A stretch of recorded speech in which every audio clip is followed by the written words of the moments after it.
But Galamsey, no. Yeah. Between you and I, you know it's still going on. Yeah. The Jawa way, and the Munamuna, and the Aha, and the Akika, and the Eba. Somebody, time one. Dennis, Eba Bonti Obeka say, "Yan question no, this or this no." I almost believed him until Mekai won't to me. Do we NDC MC no aya you know confie me no ni no. Na Musa said the MP no aya no. I assembly adwuma. Omum na meboa MP no omu nyanwie. Ti Patrick Boama oboa keke. MC and the adwuma and also Jima ho. The matter ekura wa ye bi. The point is why ye. Thank you. This is Boadu TV. Truth and integrity.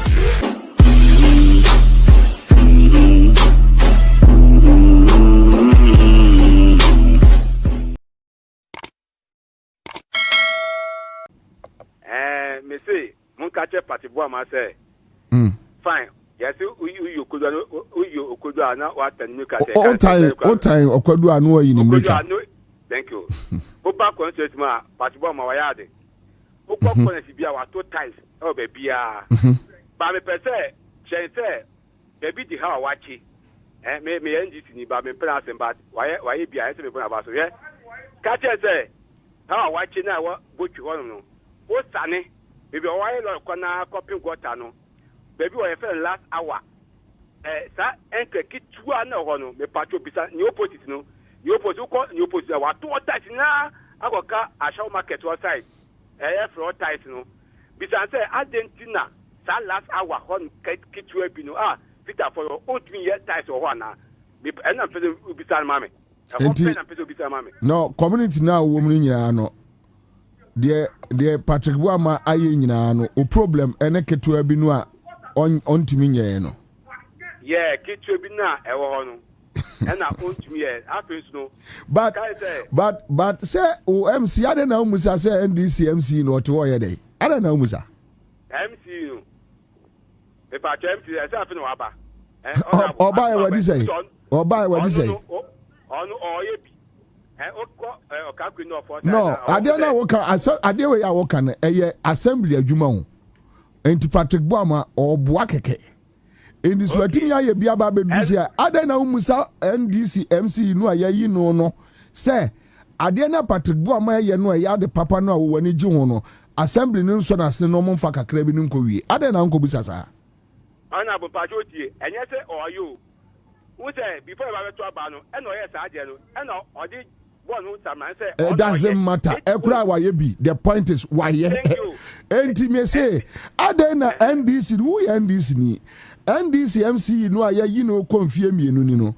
Adena Musa said the MP no aya no. I assembly adwuma. Omum na meboa MP no no munyenwie. Okay, and I miss bisa so on miss bisa say Argentina. When you say MC and the adwuma, and also Jima ho. Oh, and say meba say no oya MPP ni ntina ne ho ye wahia na say because say oya bia buei wanya bia buei watimi start bibi wo say wa bona baso kama bi na mebusa say adan na umu say NDC MC no a wo no say ade no Patrick Boama ye no ade papa identity assembly no mu anu ma nwie because the entire makers are no look.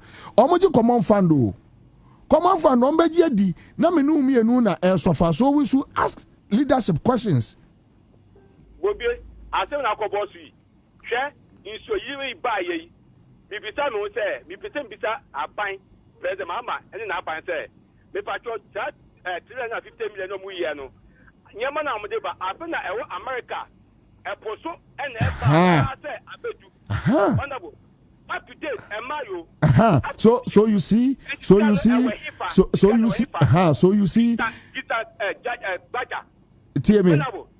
Hold on. TM. Enti me point at me person me arrive and say Emma yemfa political party en katayeni.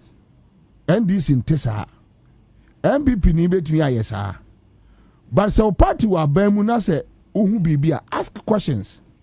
If you disagree, let everybody know that I disagree. because ye to Obama party say obey your man ye. And you'll be interesting tia. So Patrick Boamaya ayade wa bona baso. Adwuma foforo. And now what's your ready asem foforo kra ye no so ehu. Ye twa sika. See dey boa man for ya ensuo affect wo mo. Na se munya hu ya mum prep time na mo ne mo nkrofo am ya affected am anya bi no mumra microphone we munti e na alaja gongo to si ho. Ana me kwa we shock am pe woni ba hwe. All right. Okay. We are mentor. All right, thank you. Peter Egbaja. Anyway, we now go director say me patronya mano. I feel see America poso and then we do Ghana ya and I said that because almost Muhammad Kwetumo on a winter. Yes. All right. Okay. Because the mattress so cool, the Vivian so cool. Oh, a honorable we do a shama. Any queen of the way, Ajia Akumapa, Colin, Apine, and all right, thank you. When it affect direct our community, you can talk about the NPP, NDC, but when it affect whether you are NDC living in the community, you are NPP, CPP, Afrafranto living in the community, it affect you direct. Onipa da sani bi aba say there be anyone come up, and yet. So we do on TSO. That is why the politicians really don't care about us, because enipa na okwa buano ya de na ma no oh ye no na ni abrese adenti na ese oye esusu money o esusu money into mu a ompa ye ne say community no the fact that MPP anya doesn't mean we should go out there and tell Ghanaians and this is so anya enya hwe. Then abano ayeto no faso bia ni so. What do I say? Send NDC and me anya ni nyina kra. We should support NDC GM administration to do about 60, 70, 80%. Yes, NDC and me nyina we agree. But hey, amount for to about for a purpose. Aha, na ka omonti ase no. Miracle asemi. And Pennyfo say a man may declare himself innocent, but time and truth does not quarrel. The long arm of the law. Oh no. Miracle. Onya asemo anoa. We are saying be anywhere woni asem. So no. Na asemba na Pennyfo bobo ho. En kan wie. Enya sembia na ebu akumfo. Sebi asante se toda oni papa binti kwase ya bi kura ti mfa no hodi. Dwantoa ntina dwantoa wo wiase. Oni papa panti. Sebi ni papa panti kwase ya ti mfa no hodi. Ti dwantoa asante de ba the traditional governance system no. It was not for nothing. It said the lawyer can say temper justice with mercy. Sunset to every law there is an exception. Now what's a more bam penny grand here? Anoma kone one from one radio station to the other, telling the people what state institution ought to do and ought not to do. It is not your job. Yeah. If you say that I disagree. Oh, of an India.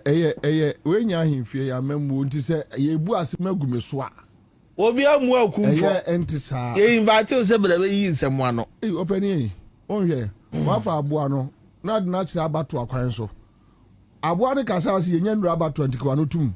Now, make you answer. Obu okra batwa hono kra no yenya abuabu wa yankunu ye fe se woni ne kokro so ne yenya na ase dodo ye minima se abatwa ne ye pe wa abatwa ofa trese me I think say yoko hono mu kra de nsawom na ka abatwa kra magyetum yoko de uje ndru abatwa o ho de asem no mfefe ye enye mengeti ni asem no mfefe ye me na me investigate slavery You do abrochira and wako do adase do shase free e fe yasia. Dove no return. Dove. Who don't know what I say. Well, we antene ho. Debi. Ebum there. Of about you state investigators. Or no asem no abano. Before be invited no on intelligence that. What when you say NPP headquarters? Is it always? As far as Papa Abranti by the Mahuse investigation, I take a different twist. He doesn't talk plenty. An investigation be all ye be answer who say, and then one more name travel home the cassette everybody. And then more for coffee you want money now, money now cry a frizio. More money now frizzy. Thank I go for coffee you want why the trumpet de Hiboka. Of a quack kura tear crass a ground top with the Yamoka. No, I be a petty MD. Eti miracle, ya frail. Investigator may be son of questions. Who when you say a lawyer who be no lawyer one and no. A seven or no crowd need the powers on the baby for so what if I now did now say court of competent jurisdiction. Or not the information open. Who do court to a lawyer or who can say Ntansa na ya dey ball no jitu na onyitu. Uwie ya lawyer mekasa ye. Se wa so no wada ne ho. Atete for fanchem. Pocket lawyer so dia. Ina we wa body ani aguma ni wase. Ani amala ne me. Ena me yire kura sesa de ma ko wafa. Ore na unka ja. Kan ye pe bibi ba onom. O yire ko e se ye dia shot to for my se toko enye nen tokwa. Miracle yiri toko enye nne. Edu ye na asem wo ho a twede ye hentumam kan ye mwaw. Mo fati we obetima hye bites pa track won. Enye jani medjuma be. No. We fra you kwa yiri jaw. My time is up. Etimidie. Call to asem dey by it's just the beginning. In fact, I like the gentleman Emmanuel Penny Justice Sai the Penazempa. Slim Sai. On Kasa Bibri, but or very efficient.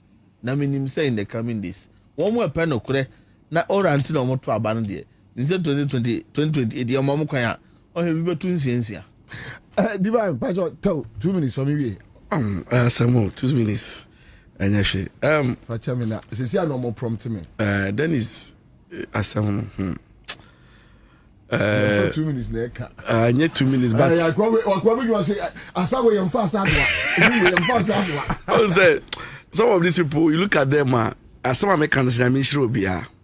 Like I mean unni momo obeka say me shiro bia because otherwise when you look share a chire ni bebia and common be fear you will feel sorry for yourself and you will say it's we fine then buy do you get it now on say sometimes me my baby who be say omo kasa bebre na omo kasa na on say kabore e kasa asem yen kan du bebia no wadu be yo say omo nim di omo ye ana say kasa na keke na omo pese amanfo nka but omo target audience o omo nkrofo omo nim so omo ye gullible when they feed them with false information false narrative omo no this information be ko amomo it's every time they are quick to come and say things a be manipulating the cognition of the gullible ache into them say court case no omo do onu ma omo nkotodwe omo be share omo supporters ni omo go video omo chia no magina onum to create impressions asem bi ani ho me time wa Dennis eba bonti obeka say yan question no e what this no I almost believed him until me kai won to me na me say no me fa na asem nya asem because won to me you didn't come more plead bargain no onu better radio station no no than lawyer o chire mu say onu kra no state no person mo person be drag issue no o person asem we on tom sika mom no ma asem no kwada baby nti obi an convict no onye boni bia carry to say I say scanner state the person spam me fa mom sa no be ka chere nti no nti on fa mo nje kra na night mo na mo ma asem na yedin but you see enye sa na community yenyina hwe onim say me ka say de bia wo aban mu na se wo ye bibi na bibi hye wo nsa de I say wo kan ni say boni a wudi no photocopy obi na eyo o photocopy no obi printing no obi na eyo obi na be pass obi na be ko nti enye nko na wo information me kai say someday bi time ya 11 to kwa time I can say MPC for say omo yengi kanofuriata mfamfi wono no MPC na omo ne big man ko e meeting a big man no agi akonya no tena wo se ni okasa no na me meeting ni live obi phone mu sa secret meeting ni mu na omo so omo ye no nti ade dan waso nti wo ya ade na wo ye okukukukuku no ade no unipa na ni di bone no se magia to me tua ne kakra me ye hu bibi wo de wo se me nya hwere me wa no so no na ye ana wo ka che ne say there's a particular document bi wo mu a eno de as part of your exit movement no ho no de mom capture eno no say no de yanyira paper no eno de enka ho kra yanyira paper no sa na yanyira no na it is scan by na din na so ya sign say ko bibi it obi to me trace obi to me bisa ana de na didija wo hoyi ade amunamuna ene aha ene akeka ene eba sabudi yaro ne gonkonsa asemwe na kwa me kokan ya yese a guy bi I don't know but me share any video that we are say I don't even know and for the Sunday me na me hu yese e friend no Ghana Kosi or Bibi so Kosi or what yes or TikTok Kosi or something I me hu ni da na minu aketo say adan na mema kwa kasa MPP for mpanimfo mo kasa ene no Jimmy ewo mo trim no mo nkola an kra de eyedam kwame asema mekan ye ene de Patrick Vuama ne MPP for mpanimfo kafa omo leadership no difference we no senka kose se ayi mansan so jina ha na onim de kose no ye onim de ade kura ma me hunu se akwala no onim nyansa chese wono ya camera na aba enko obi a employ no radio station camera na aba no atwe si ne ho so wa ma de nti ameka asasem no wa mo de nti ameka asasem no se oseche mensa bonsu complaini afa eye NDC aban ho se Orajo mama aban ama nsentwerefo appointment ni ya no na ama nsentwerefo aye bote timid ana mebusa oseche mensa bonsu se na Poladomo ne kwa mesefa kainom ne the late kwabna kwachinom ene wanwan no a fifi bu afonom a MPP ma wo mo position no wo mo de na adwuma ba na wo mo ye mechanics ana se wo mo ye latrine boys na mi wie ne na me kire se ono wo se che mensa bonsu a wo ye panin no a wo so onim nyansa no hwe na wo mo nkola ana sa kose no se na oyi honi free wo so because obo to aso a enka ebe expose no into yi o video no a o kate ho no free ho ai ena ai sanki ya ka wo mu a omo agimi pa ene NDC supporters ena okeka yesa once omo mpanifo na beka say the current MPP leadership omo kasa wo TV so radio so na omo no MPP for no ate akire a no omo afere so ahu you see so ahu okay that's all men to aso bio oya akwala camera enu atwe esi nanim ye time no na radio station na employ wo ebi anka sa time wo nya employment wo ba bia ha be na de wa to phone a utimi twisu wanim no akeka de wo pe bia but kwame the reality ni say MPP for no anim say nyansa they don't have it omonkola nim omonpanifo nim they know say nyansa ni political party nim say yeah kwame yeah de yeah wo yen by default me ya wo me no first color me hu ye NPP political power party first political party a flag color me hu ye no first football club me hu ne flag Kumasi Asante Kotoko aduane a ye de kire me edidie fufu ye ni Serlac ne fufu de kire ye edidie fufu ni abenkwai fufu ni akokonam ya ne de kire ye edidie saa ne ma we bia ye wo ye no ada ye be wo no they start teaching you ena unyina ne e kire o se de osi peska ye peska sandfo ye peska ye ne ye ho peska so they teach you alongside how to gather money me niama we na me nyini ye kire ye kwame se wonim saa nkrofo no na MPP mpanifo bibo mu din pitala jete no mo ne a friend say kwashiganum very nice gentleman satana na omutimi kase MPP for I mean enimdifo ne enyansafo party onse say omutimi nka bio say omutimi nka de omofere MPP ni sia ontimi nka say MPP ye enyansafo party na de bi omofere ade no a Akufo ne Bawumia. How can Bawumia become a flag bearer for MPP? Eya onya president obedi. Menka say how can Bawumia become a president? Me say me sa asem me nka bi da because president di destiny. Enyame na hihye enyame na yi akandifo. Wo nipa de unyansa bebusa se na Bawumia obeda be di president. Baby na nyame enhihye mu no tumi saa kasafino menka bi na menka bi da Akufo me ye campaign tia no saa from 2008 but me musa da se obeda be di president but na me de modern boy me boa no se mo me di president da e wo wiase nyame so de ne ba e begu nanimu ase ene ode ne ti kuruaba no ode ti fie no nyame begu nanimu ase so that is okay but the point is she say MPP a deteriorate ama Bawumia wey Bawumia Samira say yemfa no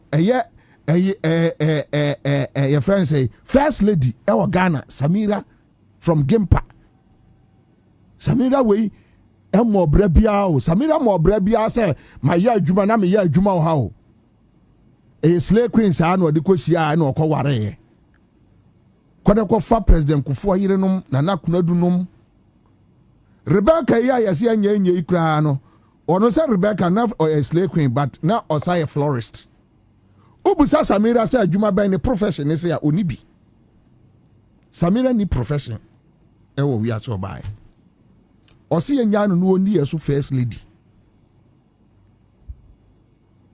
kwami ti asemwe anya ahometesem na adu Ora Mills yire obi an madwuma hoye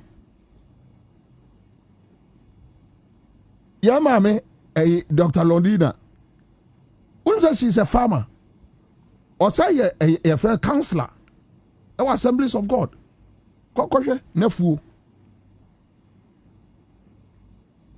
onu akofa niema Londina akofa niema beton yes I'm telling you buso bia onimbia moto ode soton Lordina de soton ade me no kasa sie but enye ye no me kura the first lady na se no hia me hwe ba bia MPP atete apansema be duru kwami those days nana komia tie me nana komia ye mini papa nana komia ni mas omni mas ma meke those days se asabi num ne ayi num ba radio so na anya asem kuma o dambotwe num na dambotwe da me mo Hello FM dambotwe num ba kuma se Hello FM so enya bete ye no asiedu nkatia num ne be counter wo mo yes asiedu nkatia num ene ayi ama benyu do num ene be counter wo mo ene he de MPP atete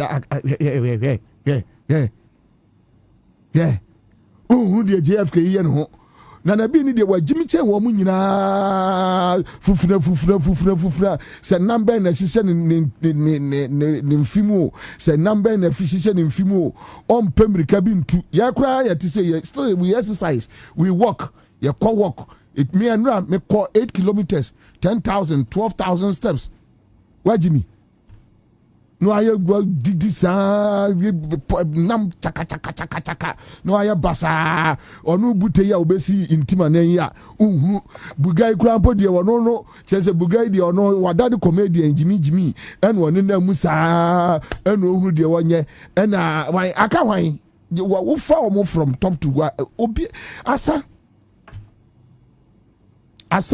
se nyame anya adon kra nka wuntumi bedi national chairman ya de awrade aye nefe nyame na ya bibi adumo ka wuntumi wei eba abawumia pese wuntumi bedi chairman na boachi ajako ene John Boadu ejina ho a wuntumi di NPP national chairman na bawumia pa ne so yonko mintumi mfaba no mboso o pa ne so yonko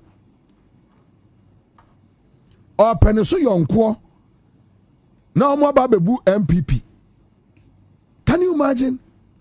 Na me kwa ka asem we ya wa msi buai adenti na makwa kasa kwame yati doctor na na sese kwabna kan akomko doctor na nom na MPP ya me 2008 Akufo-Addo fa party no owini ya na me jaye MPP because me catch me now for nyina say sa akwa we nyansa bia ni trim to de nkwase afon kwa na baba bedi party nanim ampa hwede why party na bia odi party na bedru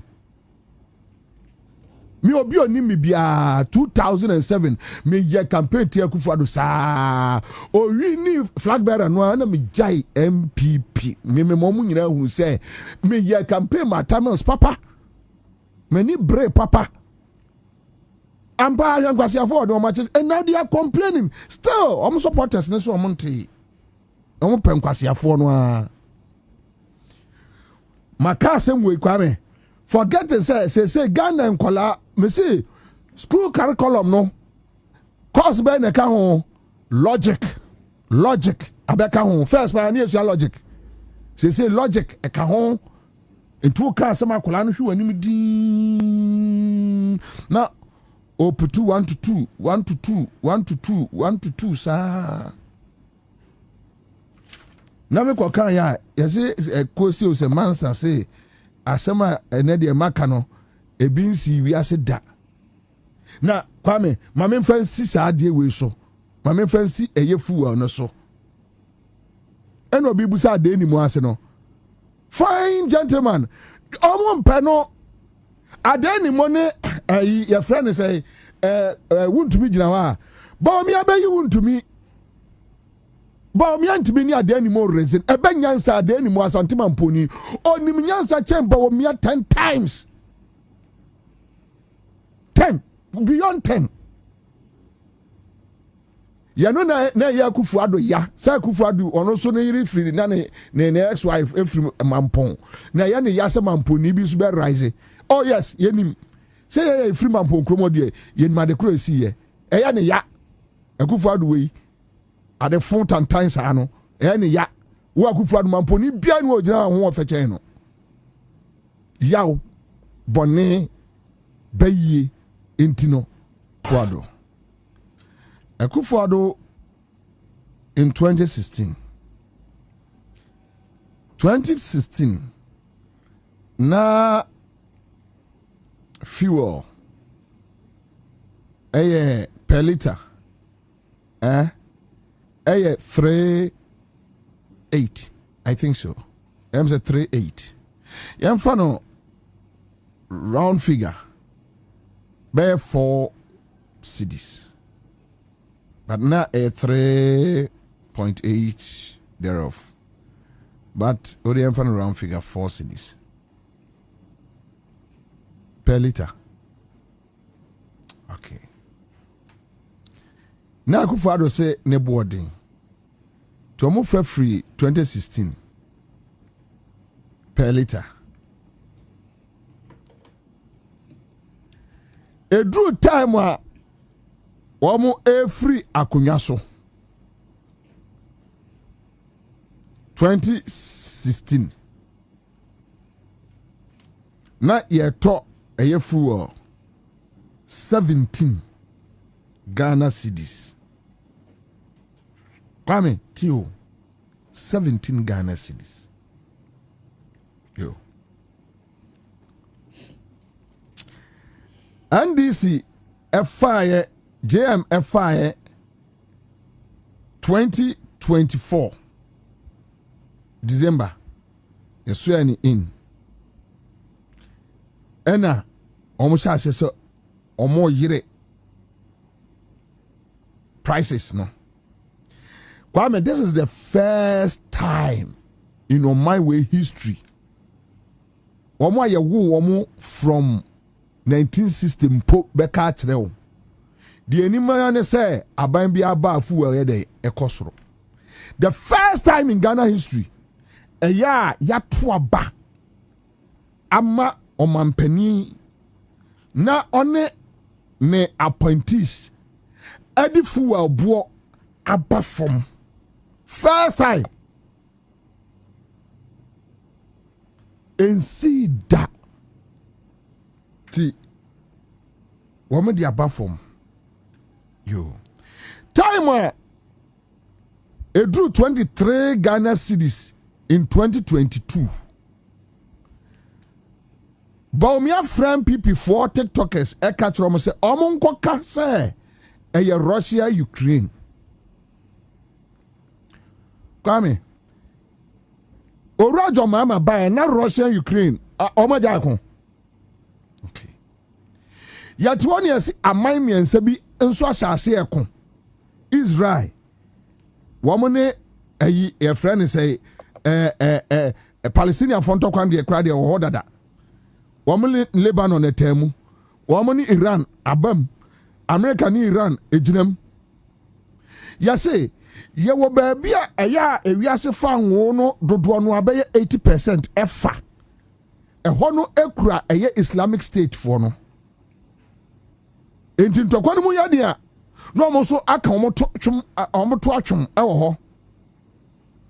Which means eya ewiase efa nwo no na amane bona peja. Na ba wo mi abeka kire say the ma eye fuel equal 23% eye world crisis eye Ukraine Russia war. Na NPP ni abon nsima ma ba wo mi say eh eni mo ya di o he Russia Ukraine war world crisis pan fuel equal 23 Ghana cedis per liter de mo ya de. The same crisis no a double no Kwame NPP ni the same world crisis no a double say no na ya da sore ye na fuel equal say 16 and a diesel say 17. Hey where ya memo adai where ya memo o promises say obete so na Kwame Akufo-Addo the promises or the backosro why na e ba mu a obe promise o say me ba petrol metutum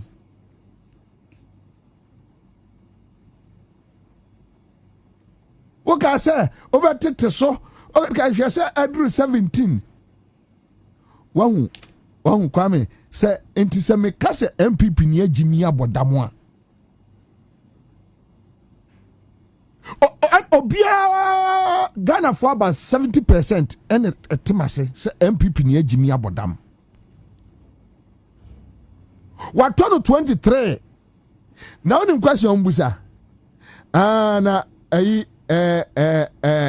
oka say a friend say almost say Ujan ho say MPP Jan ho say tio MPP Jan ho say yankwatu aba ena NDC ejafu ano 17 cedis na NDC Jan 17 ni 16 cedis kura no a so a achievement more than a wo MPP Kwame NDC eja eyefu wo 17 cities 16 cities still a achievement chain wo MPP sanka aban bia ebefa amamuo ana baabi a prices no wo no otumi di gina ho a kaka se Ghana fo besu kaka ntamanto fo besu enka boso kan fo besu enka ka trotro fo besu ai hwe on wo ka se MPP ni enim nyansa enne MPP ni na dwene ene aboa pe kesi etwa wura emomowe ene MPP ni ene obi ka so o MPP ni pe kesi yetwa wura ewura na de agu kentemu hwe because o MPP ni aduane dia e waste ase dede no na yanya bi saa keke enti ye dede no yeah but sound argument sound conversation sound argument ya ye de ya dwene say ena dwene e kasa there be yanya dede and they don't ask omu leadership no questions NDC yebusa yeah ada said na tamaklo NDC no busa me friend Felix Kachofosu honorable me friend no because me person me who anger omu free airba NDC we are not zombies. You can't intimidate. I won't be intimidated NDC you can't. Assembly see we will ask questions. We will ask way what happened. And Felix Nyabutre for almost 30 minutes. Ni jina fo so yedim komo kwamna fanwa wacheche na semu kama. Osman kan ho asem biu. Me try some me free council eduji. Me am lawyer say me nua ketwa. Enti NDC asem sia we ask we no asem sia no obenya kwase abaako MPP mu no aka ne say o ka ne say no mu di su zem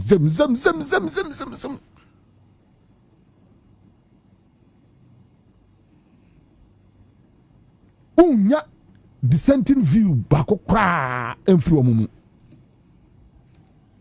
Me say NDC ja even fuel 17 in 2028 still best because NDC will be the first political party waba bemwa said the price ACT no wasom sa 4 years 8 years now MPP ni jina was still at 17 we call PK support me to say hey and teacher say e nyansa na anyone na at 17 at 19 po 20 po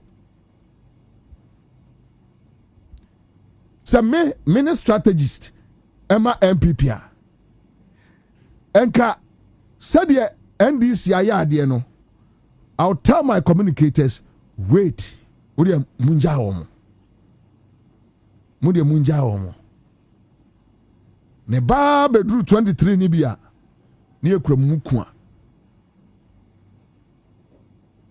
ai na MPP ja ho say omo first argument to na MPP ja ho say now when this ja ho say in 2016 one jibi and this ja ho say and this ja ho 4 cities o ko na 17 cities emu ya de wo de 23 cities and this enmra mu aya din ni o ye no kra no say say jam kra abete diesel so 2 cities e dey say 15 cities ahochire bremu wo ahochire bremu no you sold it at 23 Ghana cedis our world crisis ahochire bremu no NDC is selling it 15 cedis osi debi still wa nya de kra amamu ofun sei amamu tantan ubusa omo say enti MPP eba ombetimi ateso abasai a ofroko MPP ewa abamu but unya abamu abeba NDC nya abamu omo beba no omo ka kire nkrofo say no 23 cities is too much ampa ho ban no omo de osi aye oyo ya tofu o kroma almost 10 cedis say 9 cedis nyina per liter e o kroma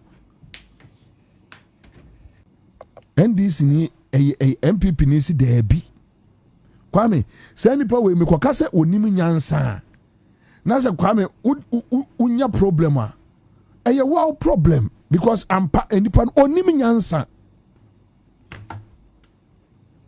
what the emotions na ye dede onim nyansa ni trim onim nyansa wajibi Panifo Jimmy Kwadabo Badam. Why Anna say Koso say Manson is on Tiasie because Obia follow MPP Biano, Untinyansa Samase, Wajimi. Obia follow MPP Bia, Untinyansa Samase, Wajimi because no ras Obia Betiati MPP analysis as sino. Just what about them? Dama, Shaba could be in Komobia Mudi. And time another dollar no almost that time another dollar say almost dollar say 17 say 16 na tied dokno na say almost dokno ye 4 cedis say that dokno ye 6 cedis na sesi dollar no ba 11 no sesi na say na dollar ba form no lorry fare say adentina dollar eco form na enema prices akos hwe kwame au kojomav mi kojomav kwabna mafo waso owafa se wa faster Kwame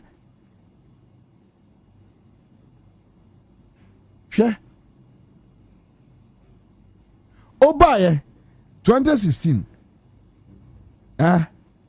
na anya Akufo-Addo no na video ya we boy ya na dokro ya 1 cedi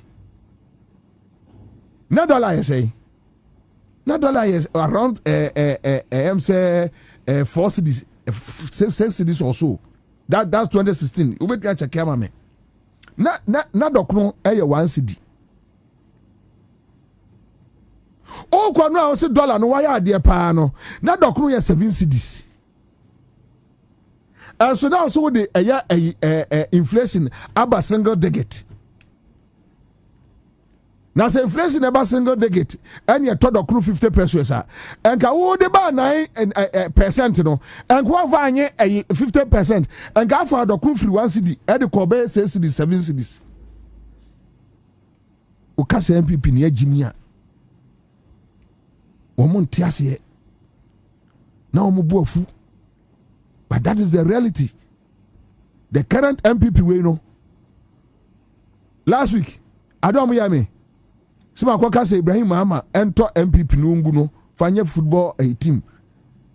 Hey, and yeah, so mo chimia go problem so any. Adam me catch am say, asem ade na mo ye no, me Bobie me jai kan ke me jai kan. Untimi nya hwe me MPP ni bia no amisuro no Ghana untimi nya hwe ade da me opposition 8 years ya ne mo ana ti krom ase ya ne ya ne sa na wo opposition na me wanum me de o ya dai me ade pepa ade na besi pa se MPP ni gina wona misuro no how me funu da okra no NDC ni MPP ni suro me funu da from flat kra no MPP ni entimi ma ho.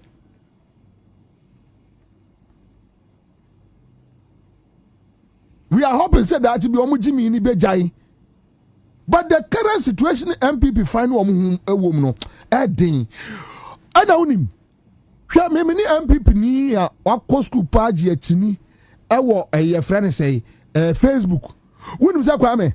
Na wabet trust I John Mama say we are crisis now they are affected Ghana.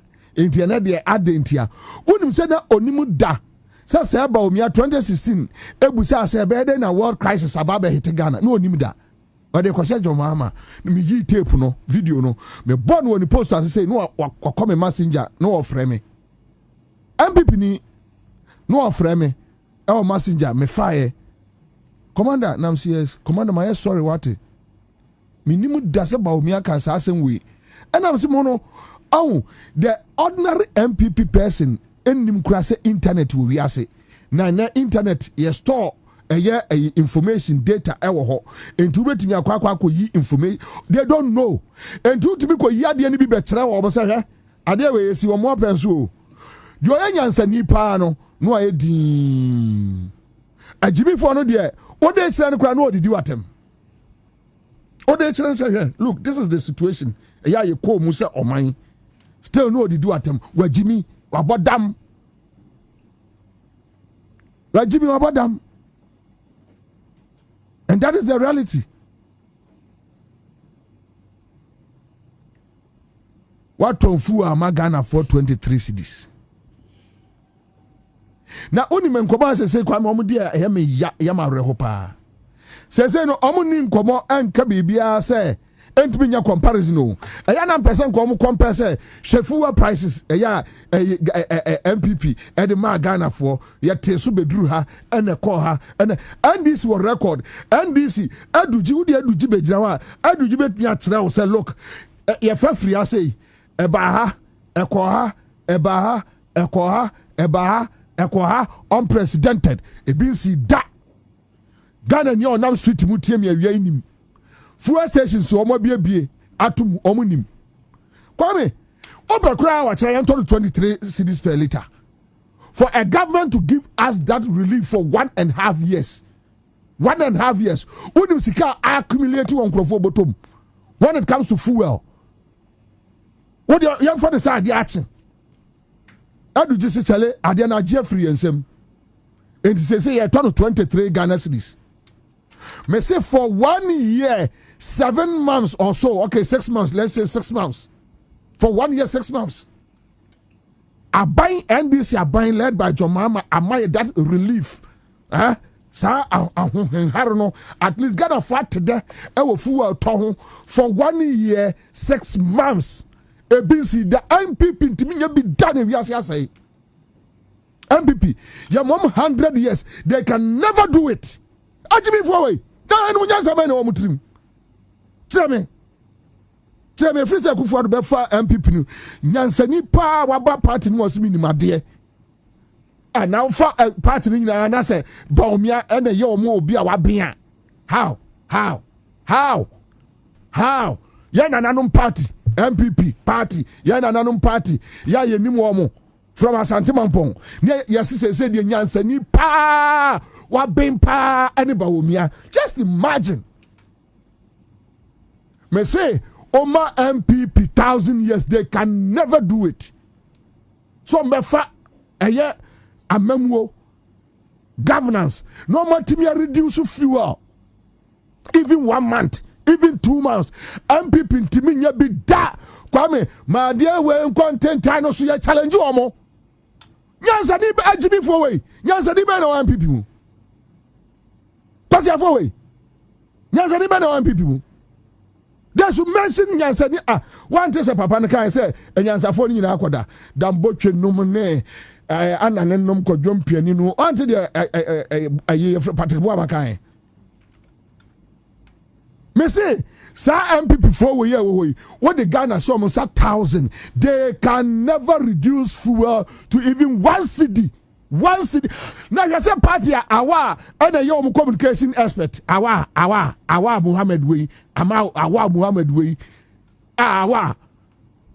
There be awa and a young communication expert. Can you imagine?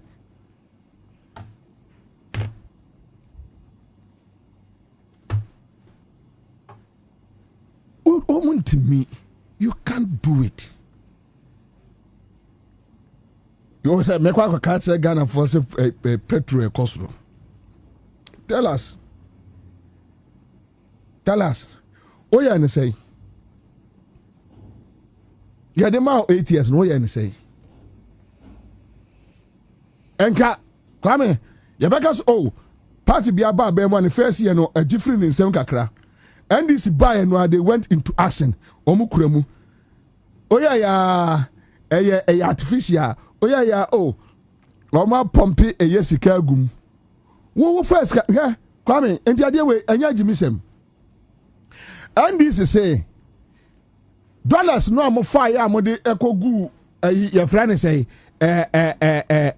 cathedral mu no yɛnyɛ saa but yɛ first sika no a yɛbɛ pump assuming it's true and this for say okay yɛ this kind of be hyɛ ɛyɛ amamuo mu sikasɛm ntoto yɛ mu na dollar no atimi akɔfam na Sedina stabilize wo nya dollar no bi no odi kotu amana edi the first can go to amana and the other can acquire artificial economic policies why na nim nyansa I no correct said the NDC ya nyina artificial no mo go $4 and no mo dia ba ayɛ yate ase enti dia no offer ayɛ sika de kotu amana ene dia no offer sika ade ye dollar no se Sedina artificial no ama adwadifo for 1 year 6 months adwadifo timi $6 ade kofa de ma bebre eba no why na nim nyansa me ba cha wo kantamanto wo te ka mu wo kwose kejetia wo takrade station kokompe me ba cha ya analysis we why na nim nyansa wo fa yo de akotu amana Jimmy NPP ni Jimmy wo de akotu amana obi fa ya ono so o de be artificial economy no ama dollar no atimi akofom na Sedina emu ayedu ye sika sem no ayedu wo de wa na nim nyansa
if they go wrong akwai bia so me obi anya kra me ameye Mugabe oye liso nana kusipoku oye mabo amakra de tole bia no atrapo yes honto oye radio go for buache no omoye because yan support to NDC say omomra ma mese oman no anaso omomeye niema troka there be me NDC wo NDC ni wo I'll survive inti say ada NDC ebeton say enka NDC buy and normally fu no atra 23 cities turn 25 26 me fair class me ba betra be defend you David me jam kran say Bobie onye I won't do it. It's not my style.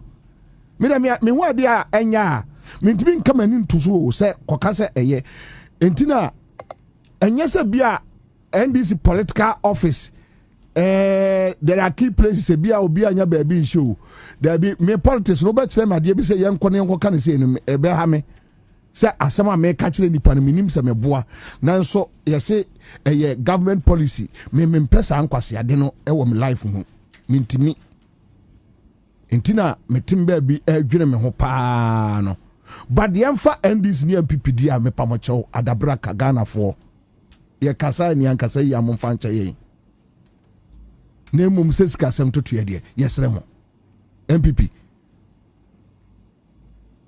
dollar fuel inflation se Ghana for complain a yɛn pɛsɛ yɛbɛte sɛ NPP ni abie na no yɛn nyaima yɛ friend say council num ɔmo criticize na ɔmo nka deɛ wɔ mu nkyerɛ yɛn hwɛ nanabi CSOs ɛbɛkɔ demonstration ɔmo kɔ demonstration safe Frank Gujo bɛka kyerɛ ne sɛ ɛnyɛ ɔne ne nananom CSOs ne bɛkɔ because time as CSOs ɛka sɛ okroman mo ka kyerɛ ɔmo sɛ ɔmo nka ɔmo ano ntum sɛ menka sɛ edu gyi ne minia Felix nom kora no ɛka ɛwɔ communication mu ne radio menka sɛ me contemporary so sɛbe ɔmo bi wɔ hɔ kora no a me na me sɔ ɔmo nsa but ɔn sɛ NDC foɔ no sɛ biribi kɔ so na nya a baako tibi ka kyerɛ baako sɛ hey masa baabi ade no kɔ no ɛnna yɛ a ɛma me de ɔmo hoahoa me ho adugi when it's wrong ɔbɛgye atom sɛ wedeɛ commander ade no ayɛ den mode atwintwan mente aseɛ ade no nya koraa wɔ se ɛyɛ saa na Russia Ukraine kwa 23 no aba bebusa sɛ na yɛgya hɔ sɛ na ne atwa ma NDC so nya wai ansa na wa make conclusion sɛ wa follow Russia Ukraine war no sese kura de Ukraine for no kra po nya drones o mu toto no piam sese kura de agide ga kra so na blocking ko anyway thank you we have a country to govern and I think we must concentrate on that. We'll talk about here the fuel infrastructure politics. Infrastructure meant me franka ho. Bosomtwe Lake Road ekwan no guso. Amenka Ghana for eguso. Your friend say ofa hwe tor ofa tor combat ene onipa ani ewu time ni nti ena me bobo so me mo video no me say adesura me say airport on no yes tor no dey on your tema no tor the CSO meeting am ko say President Mahama akande omo ba be refining crude 100,000 barrels a day to said the same time Ghanaians ne bi wo problem from hospital omo say NDC say agenda 111 no ya mie one no omo nye President Mas awie ofori krom hospital agenda 111 equipment ono abo akando omo the equipments akogum be bia eyo omo fa nipa de omo akọ ade no ano omo di atem wo no wo the years one but Galam say no between you and I you know it's still going on what is happening yen bia ye mu ni yen din krema Ghana for offer between me and you make us Galam say to atwa na me din so agina manu makasa na no mo Galam say to ntwa between me and you they made me dia kokudra kan say baby e fa akono free and nya ho ne da so gina considerable progress have been made I reho say the nanu mampani kan no se Gadam say ade a etimi wura nipa da sani akwa mu a ka meka say didi awura yedompe mu nyina enya asem ketwa nti ama ne kon no ofa meka say da fom a na meboa ade shirankan rade say kakran one step at a time. We are making the needed progress that needs to be made. We are counting the successes that have been chalked. And we are acknowledging challenges now, a woman, and devising new strategies as we go forward. Say na no adana me betra na me bobo official tabet apramprama atiwa hills afawo no ni ade ofani ewuram krenye yi. Mimfu akantina waji aboso etu ekutom no. And interestingly most of them were not even Ghanaian nationals. That is the danger. That is the danger. Yeah? If I should tell you the ordeal, no, President America, NIMO's team goes through to get our forests free from these guys. A life and death matter. And then we don't have a single red zone forest. Not a single one. But also, yes, still, so many said your tiana tia. I thought that Nani can I didn't know. And say, nsuo no ankasa koraa no ada hɔ dada no sabio tete no koraa garanse nya ma no homre so no uduro susu abrese ya wo ɔno anu so nso dada ɛna yasan yɛ garanse no mfie nwɔtwe de etu no nsum no nka ho de yetu egugu nkonkon so obi antimi nyɛ proper reclamation bia. Why? It is so because offer to me it's not easy thing. Budget that's no ora to force ka so ya aban no be collapse. I see. It's huge. So why don't you guys explain to us? Yeah, over go so ya chire mu. No, this side more explain, but I mean I am say Bibi some information be am making no open. It's huge. It's a costly venture. Over billions of dollars.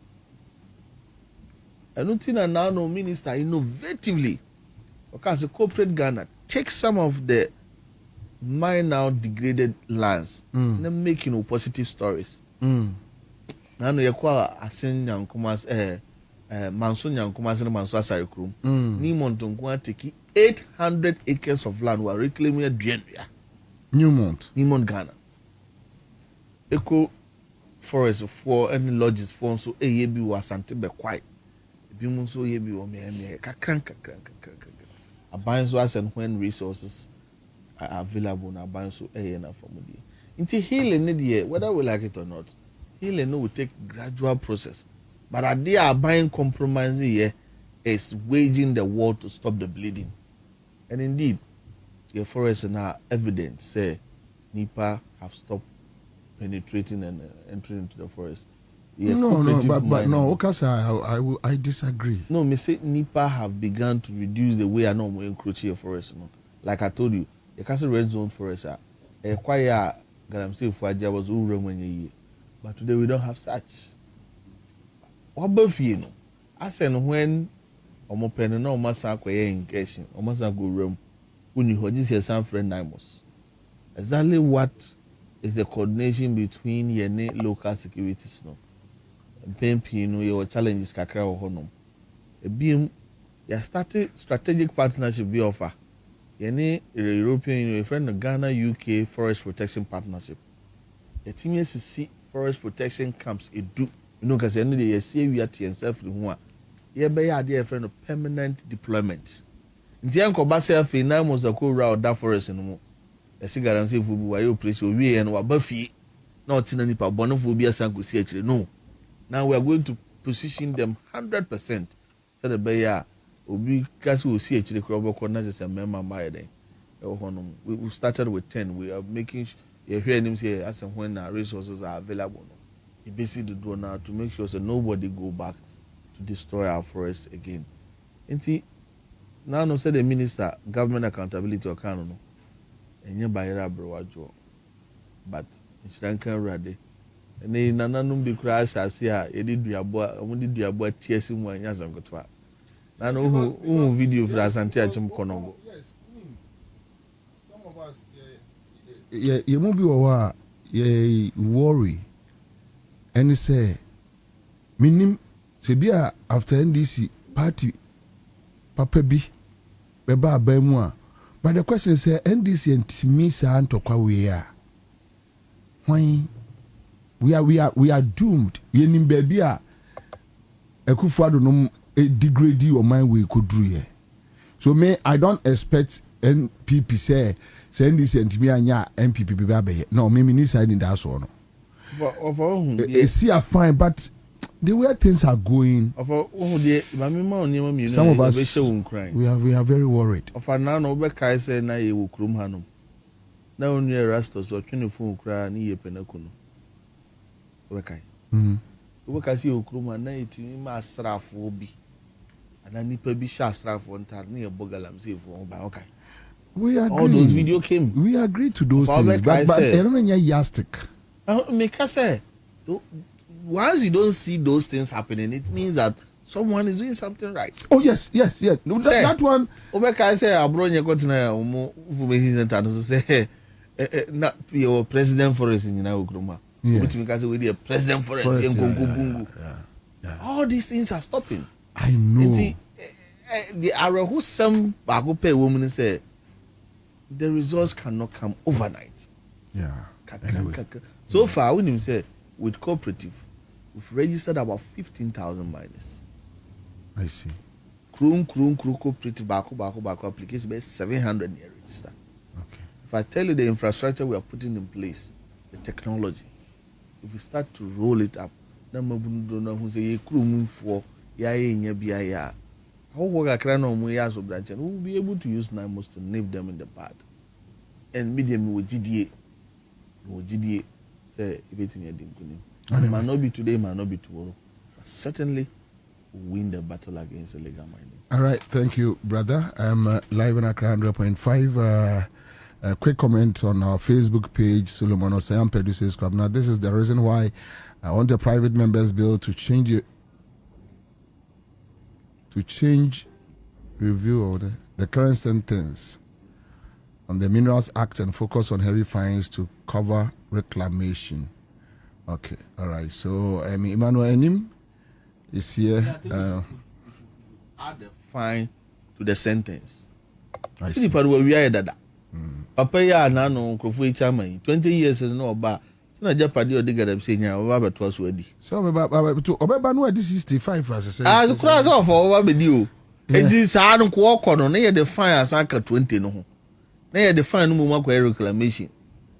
Say o excavator driver kra na yes have labor no. Yeah, go straight to your work. Today we are discussing the politics behind fuel and infrastructure. Fuel and infrastructure. And my very good brother, Geoffrey Okanse, Executive Director, Revenue Mobilization Africa. Chairman, Akwaba.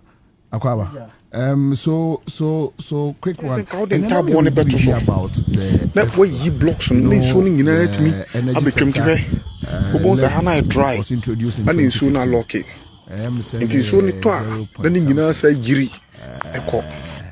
Ghana for a big problem, a big problem. Mean persecracy made the be at a Ghana for a big problem, a big problem. Mean persecracy made the be at a Abana Yansa, who ye got to pay because of area money so twa, net a year fano.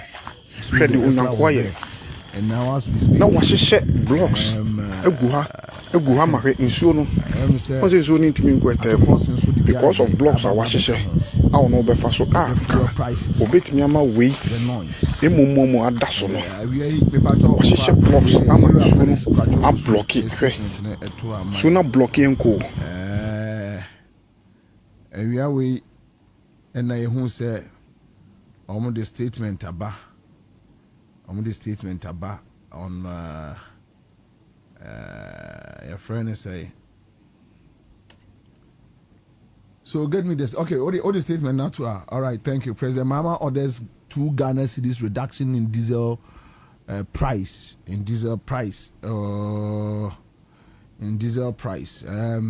So His Excellency President has directed that in line with the decision of Cabinet and the successful intervention implemented in April 2026, the regulatory margin on diesel be reduced by 2 Ghana cedis per liter. For 1 month. This temporary intervention is intended to cushion consumers, prevent transport fare hikes, contain inflationary pressure, and mitigate the pass-through effect of higher fuel prices on the cost of living. This directive shall take effect from Tuesday 4th, which is tomorrow, 2026, and it shall remain in force for 1 month unless otherwise reviewed by government. The government will continue to monitor developments in the international energy market closely and take additional policy measures where necessary to protect the interests of the Ghanaian people and sustain economic recovery. So this one is from the presidency. Chief, back to you. Still, the politics. I see so many questions that any ordinary Ghanaian will ask. Obebusa. Oh, my year free, so sorry. 1, why the 1 month? 2, you 2 cities everywhere. so 2 cedis no yes which is abandon be first carefree conference to cushion it and yes and other questions. So let's combine the two. The issue, the politics behind the fuel and infrastructure. Area we can me media and can Bobie can me Maobi. What am I saying? Me Mao. Somebody there. Bobie carry out me Mao brodo ni bi. Brodo ni there. Why bonnet papa. Who said they be Barbara there now? The imagine. She now the imagine if man na no. And it become Mao. And can money see. How much out there? Say me catch it out. Say why my president mama win you area way. Say you or say you have short memory. So what play to the game. We say price ni be do 19 or say 19 and 21 or ultimate kebium. Ultimate kebium say. Have you forgotten I kept telling you here that I won't sleep but I'll be calculating per the rise over the period. Say ka baby 23 no baby edu ye no ye jam omo a and ye call by that increment again I'm 30. I didn't forget that one. How did you forget it? Say time ye debate won at year won e ma refree ye do be chire kakra nti refi ye who buy 50 17 or 18 19 no ye do buy from 19 to 11 so you forgot that somebody was working. And they say, "Oh, my ferry, I had it."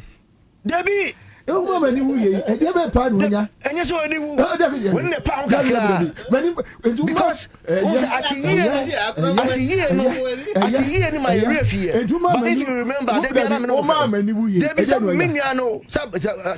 I won't do phone, so I'm just with doom. Oh, mistake, I did. Who is this? So,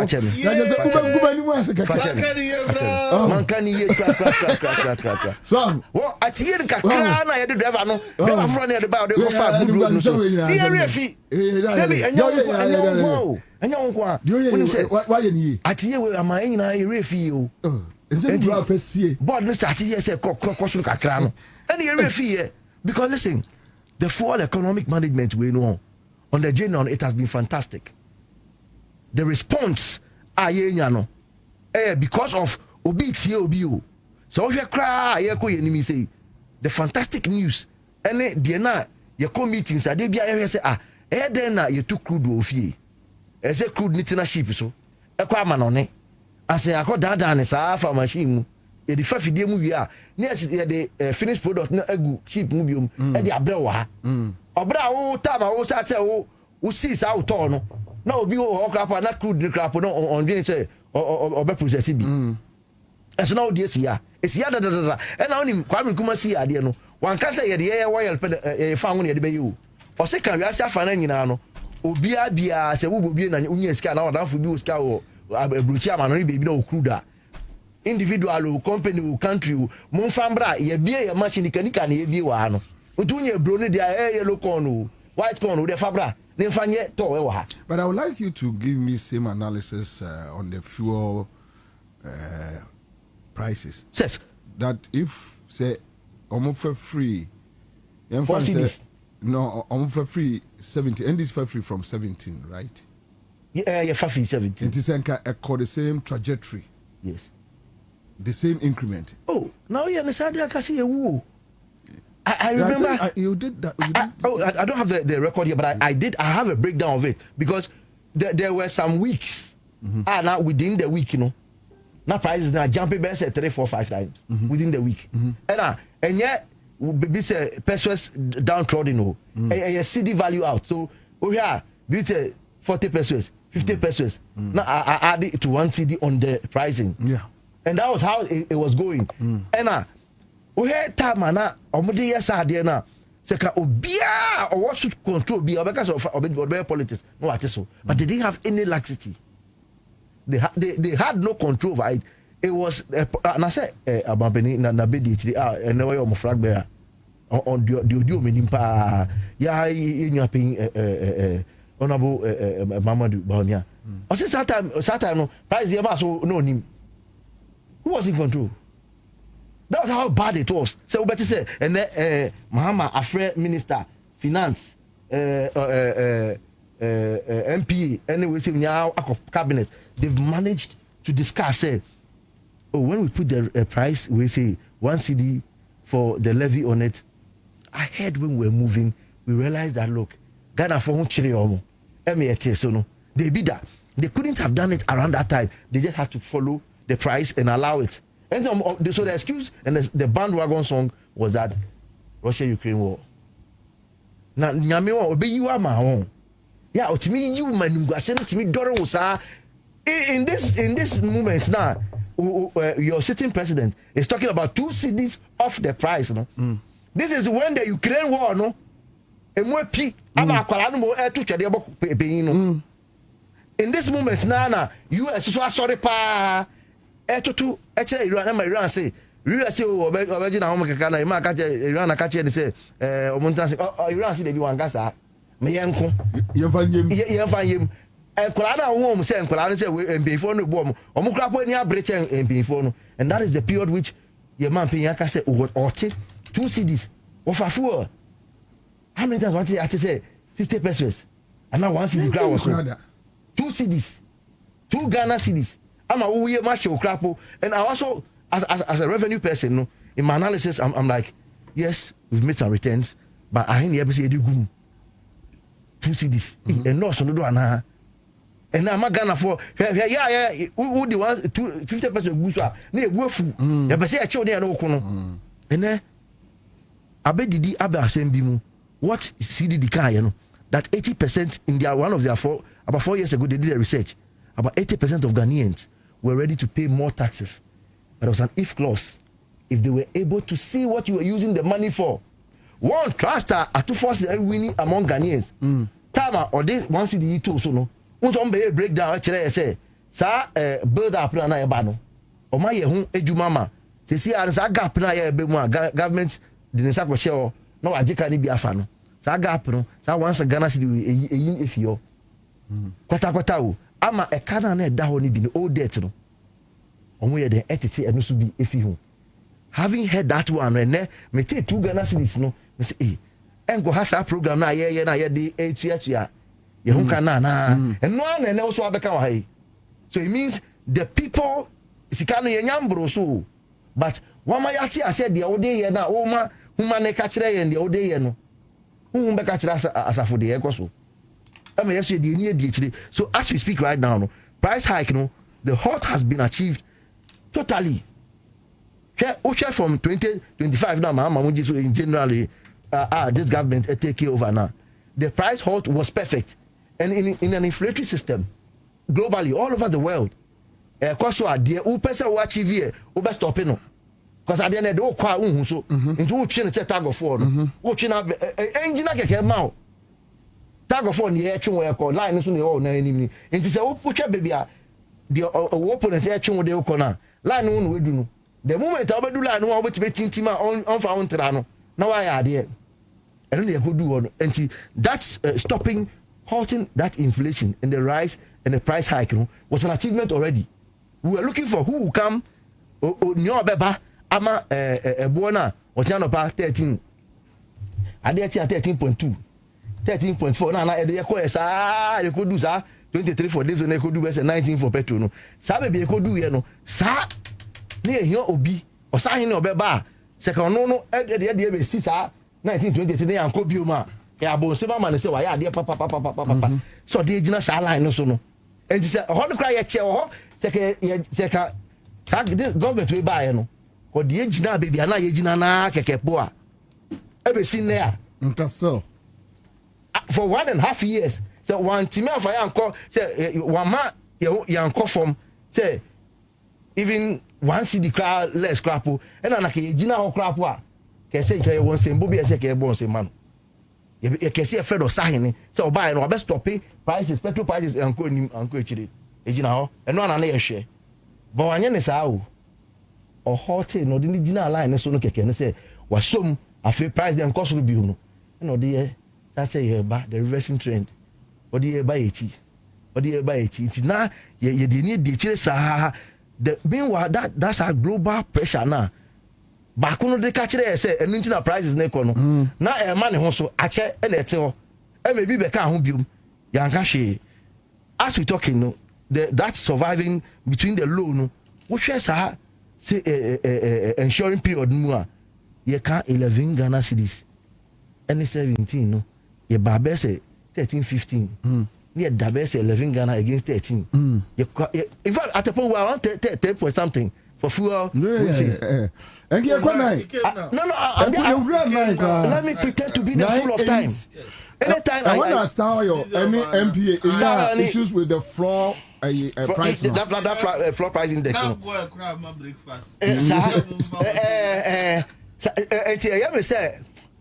Say I don't say because me advert master but some man no quality go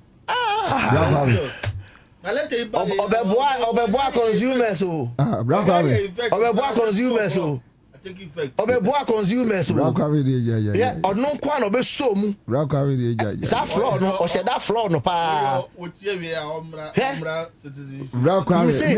brother no wa onye mistake bia say we na ye me say sa floor no o floor no yi sa floor price no he floored it and priced it well friend me mpele o de ko gina ho no challenge ni mu ye den no afina go ele so ko ho obehwa na obia e de ni hwe ho because ho e na ko gina ye and wo hwe that's our balance na enti obi e de wo ko gbangban no o de wo ko na ye hu bebi e be gina no so ka sa anyu na ye ko sa gospel na ye bisa abanda da na twem no na ye ko enso we no o de ya ba ye no o kire ese nyansa ne hiame nyansa ne hiame nyansa ne hiame o nyansa ne hiamo nto mo de o mu nyansa o mu bisa nyame o nyansa pe o ma go twa nyame ntro so mo bisi cathedral amano o mo ka che nyame so o mo mu nyansa so they use wisdom and I don't mean to be sarcastic that it what is a play is a wisdom for you to be able to move it.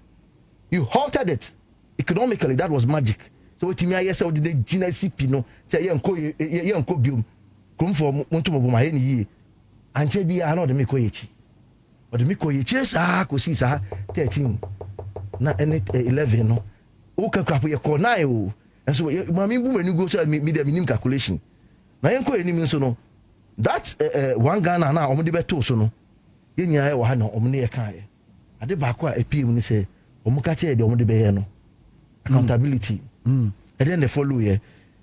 One Ghana cedis, no, unfortunately, the impact on commercial activities, no, ubi eti ho, enimpa se petro ya teso no, and so okolodi e station bia, and you may not say what my price no so, and no na ma commercial transport we say for no, o mama at the padan abana ye no, and timi pie ye. I'm no. Thank you. And now walk no say what is so at the petrol do so dollar no so why you do mama na ba from am Sedina man who me so e wo dollar no so and so obi se chire aseda no ye de omiem ene obehwe board so na one of the station on website the price we say na bo nti obehu si a we say for an airton, star oil airton, go airton, and I'll beg your team here to do something like that. On front to website, no so at least that's what I was talking about the trade box, no. And I'm make I say like a transport ministry, any ministry of trade. When there's somewhere no, into the piano, me no you didn't town. What's me no there, and then you I should ya beka wa say star oil or do back from. I'm right. The what no born a woman no. So to me yes I dey na. Nkofo bebre na no back hwe.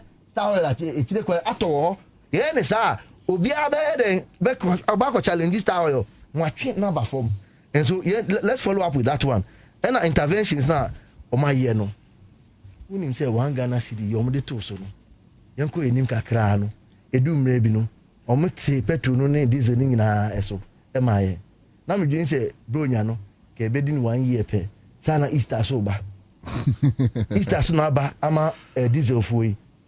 Hey, we are the power. The entire Upo being from the NDC chairman family. I'm a CSO, and if you are wise, when you preach the good, make sure that when the good student is behaving well, and teacher be and the ordinary salary to fibra classroom. One chairman GES, I'm the man award for best student. Classroom no na teacher no efifie ba no. Ono ni bottom secret to biscuit. Am akole bi a good boy one kasa classroom. No share na ho den no share in cry say ya de pa na me bo abaso. Enti say government dia ba don nim say obi dia mi sun one CD no ho no e no koye enhia nkese no toton cake. The green and white fast so see they fast so I say or say more the me to spite me say 11 mama can man why yeah. And so we know a listening government is all we needed. With me abomoding after bronya de na yi ma petrol ni diesel phone nyina no Easter asan babium ama wasan ko say 2 Ghana cedi oyi they say o hear the omo hear that strategically no so no e ma pricing no e buy into a fair box diesel phone no e ben petrol phone no e box bi mu into betimi aye cut off box say o di 15 e to ma petrol line na u betimi di be say 17 say ana 16 ato ama 16 betimi ato ama diesel phone no into happen the class 17 na it is still the price that will take you over for petrol and petrol is still down in the midst we are mete baby ana mete no na me hwe say Ukraine for to omo de show editia Russia US so aman who me so and so the prices no it's within the reasonable barrier and the make atwa to one say yenyan mo wo don kitu anu no ene omedi omechi no supporters no omo say Ghana for ni bi no ye ni short memory and your board me no ayede ye ejuma enka kwame eno kita na kwame no every week or 2 weeks no say no na de ka ho into best analysis no wi a na wa hwe kwesi de no kwesi obeso obu no ono de ko de chi enso enya me wanwa o enya me wanwa adenti a me advocacy kroma me de manu tubu ye see the number of ministers who have been the chief for no 120 something it is so bra form when see me for years obi by no say or no be chem you say 10 60 no crap no na we do 59 and the other point nyame nhehye minister for be say me no be film na the thinking problem inti obi ba abontin be ka kire me say 60 no crop me elect 60 no ade ana me pesa me teso no I say JM affili because when you appoint 60 thank you nti uka asem bi say on enka ye ni brepa ha on ke batable around this time if you to make a NDC for say mema omu they shouldn't measure themselves won say say ye ko two breaka bi wa manone international games won to me go two breaka no pa na BT record bi wa etimi be replace Ghana record and this NDC we no on find the records in Africa best performing countries no e we to gigimu any best governance now on making sure so no e de omo ayeden ay ne target or dey fro no nja we mu wa ha no your record na mfa to Ghana best papers na say odi who say Boba mtimi ka just akra we dey me fa won to no boy we age mate we ni na share ase so the ntia on timi interest school no ne nkwasi asem bi nti men ko ye no bi so the standard for gauge do hwe amaya omo reduce from between 50-60 and then ama pesema ma hwe ni gauge near 60-50 ministers reducing and giving people opportunities and no onfa ba ma ontie sa we say for no mo can say 60 ni continue appointee you know because we da 120 all right they can MYN. All right, so that's it. Quick comment here.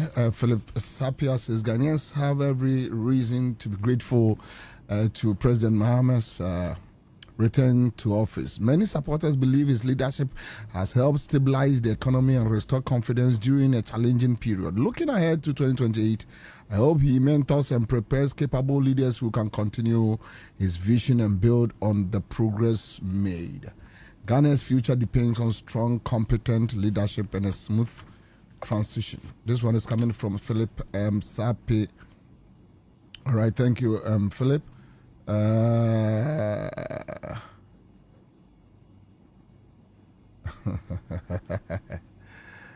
DJ Ketekre, wow, very impressive submission by Mr. Okanse. Great job. All right. Okay, so let me move on. Suleiman Akwenu says, to be honest with you, I'm not impressed with the way Mr. Kabore responded to the Galamsey issue. Please, Revayensu, which serves Bojiasen Kwanta Kwenyako Fawomanye as a photo swedru have been destroyed by Galamseyers at the eastern region. The Ayensu we know has now changed into brown colors, and we need rigorous actions to stop it. But the way our man is speaking, it's like there is nothing at stake. They are relaxing on the Galamsey job and allowing criminals to run riot. Okay, so this one is coming from Suleiman Akwenu. That is his opinion in a way. Commander, I saw River and Cobra video on social media today, and comparing what I saw to what Erastus Asare Donko showed to us during Nanado's regime, I can say there has been a massive improvement. Only if what I saw today on social media is true. All right, so the more is here. Samuel Kofi, thank you. You can still bring in your opinions. Samuel Kofi says, thank you, Commander. Home Sense is working. Richard Aqua says, it is true that NPP, let's leave this 1 year of Ake still on the insult spree. Menu Divine, but Divine Kwaba. Boko there. Come on, Yanya Juma. Of our mina was a VA Mentia Nananum ne of Fadomo Motikon and I say, hi, or mining in a citizen show. That we have a favorite cool tobacco power for with your permission. Yeah, you can do. See, the greatest natural resource any nation can possess is not gold, it's not oil, or even diamond. It is good leadership. With visionary, with accountable leadership, every other resources become a blessing, and every problem can be maneuvered out. I say you good. I say you worry. I say you wo shida dia jamidi shire nyina. Ya dia ba ko amfie nwotwe ka mu pa. Na one of the fundamental to our survival, our forward movement, good leadership. Seven preduasa. Okwasia wo hoi. Udi sika kokko ma no a obunatantan de ohunu yusu. Enne yenya aban bi a aban no te se nipa ewo honam enya temama ne manfo. Very sensitive government. Ofa ye desire na Russia Ukraine kura ma patapata o kura ma obi afa natare anko ya kofi o na Strait of Hormuz yentumu na we abompu we ne we abompu we kura na ni ho ye diesel hiri koduru 23 cedis 49 pesos 2022 ofa ya nya obi wo krom ha ma na nka se ba bia diesel ibu aduri no asenti ade ebetimi akosoro. But be a diesel no one will use diesel for commercial purposes. Omunyuma ho betimi acheomo. But be a diesel no ordinary Ghanaian na ye fa lorry no ye ho betimi achere. Ya nya onipa bia in the 120 elephantiasis government na mana anwene Ghana for ho. Ene obia nim ebunu a abo wiase. Abofro se ye funum kura nim. Knows the situation as far as our oil industry as a global community is of concern. 77 preduasa. Russia near ye crowd they say how the nanki ekokofa aisogum any wheat. Satamnos. Ye de be say ye woyere. Etutu buomu eje edekoti kenke. And then at 19 cities. In fact, the last time we call 17 cities. Mampeni beka say yente so any petrol na na okabu na around 2.85 2 cedis 85 pesos.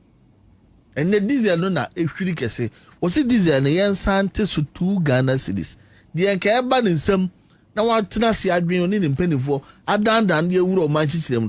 When na ka revenue a enke was ye ntimi raise afi a edi kwaji budget afra say no.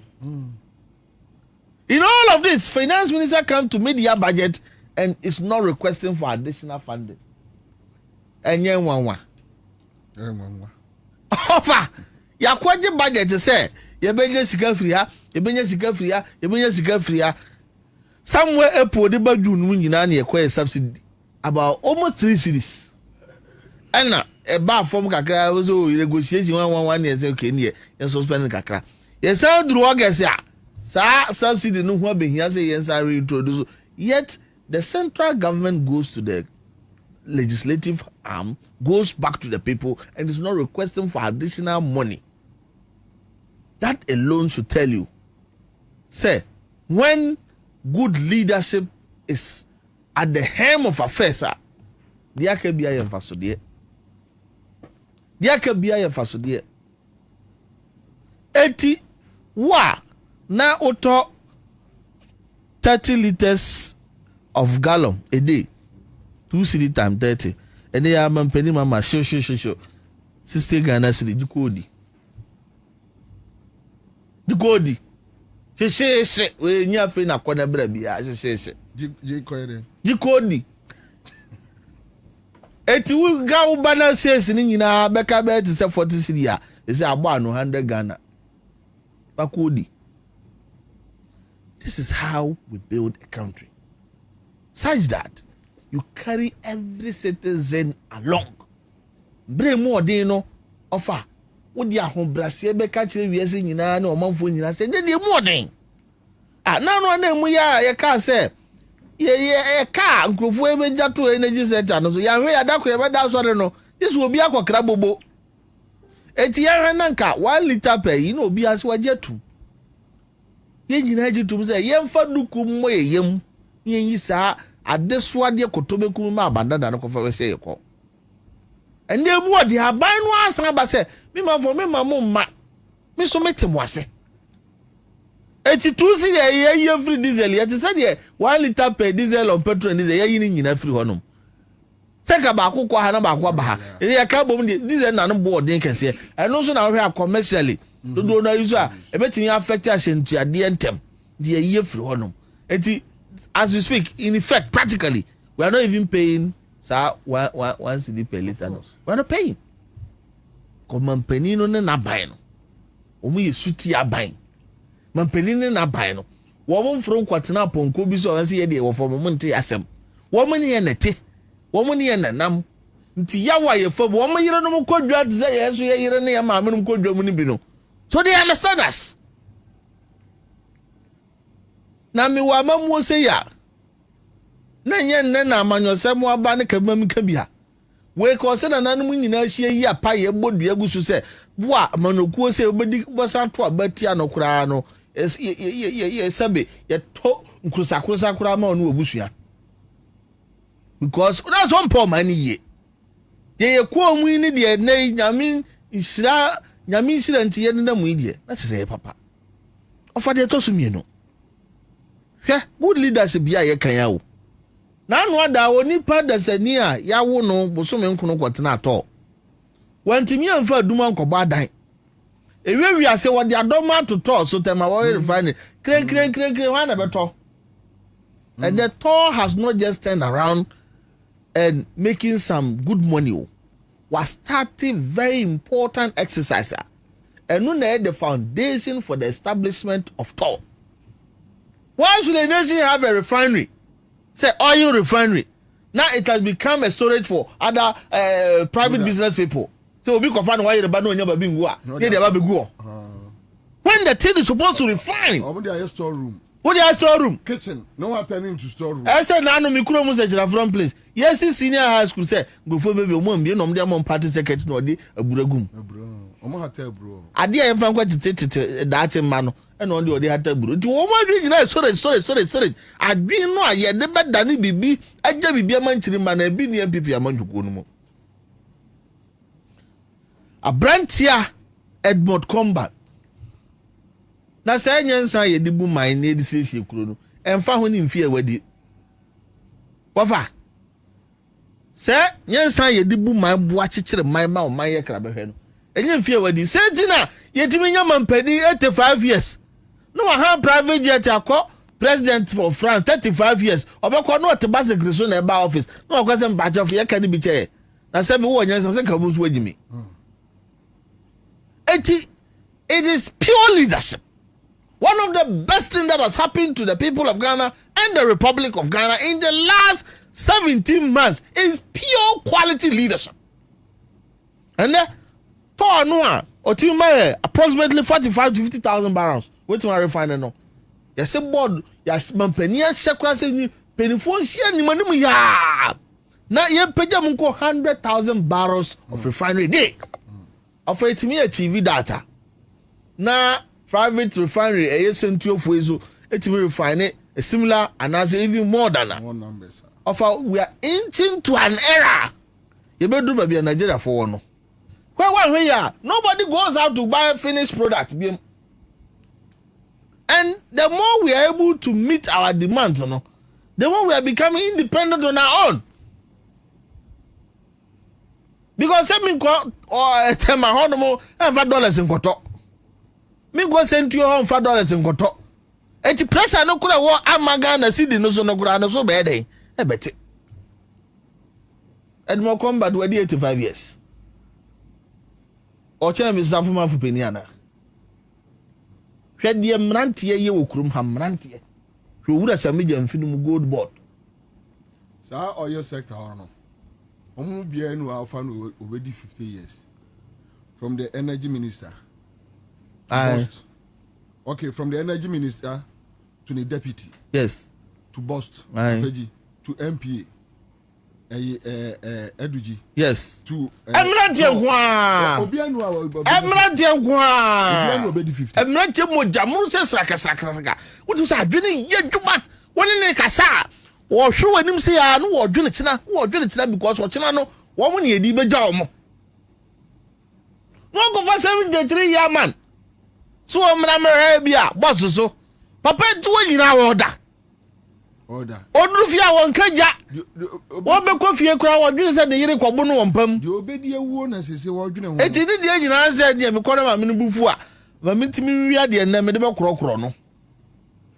Na sebi oko meja padie de efa watu pabone o fa ko de kada ba o se o jikakra ya fa to bag o fa bo adwuma o se bag weti ani na o bag kura te o bag kura ala de de bag ko eti ye emabru pa adwuma ya ne de sika to bag wo dem kakwam ka twenso adwuma kwam na bi sabo e bi se we de designer na de o fa 73 ko bisa bag bo enti o fa shanka urade na yen kan kire NPP for say ofati o asante ni mpeni se wonim ho a ka ho sre god krofo anano how they mess up this country, mess up our lives. As a young person, sometimes I feel the pain. Say, ya 3 years sign by you fear by you dronu. Ya quiet. A youth at my age, I know Krobi and Ghana FF4 8 years under President Kufuor, baby as I'm Mabuna Drew. Any baby a Kufuor are buying NPP for 3 me cosine call baby a Dibakodono. I had no other option than to submit and work hard, supporting the president and the government. Say, we can also call her, say, this is our home, this is our government, this is our country. Sankrofono no mu dano mu ho a wo me na kire se de etuka muna nanu mukati manyi na kire mukatwi no, don't manage it like that, manage it this way. Adwene ne ba da ben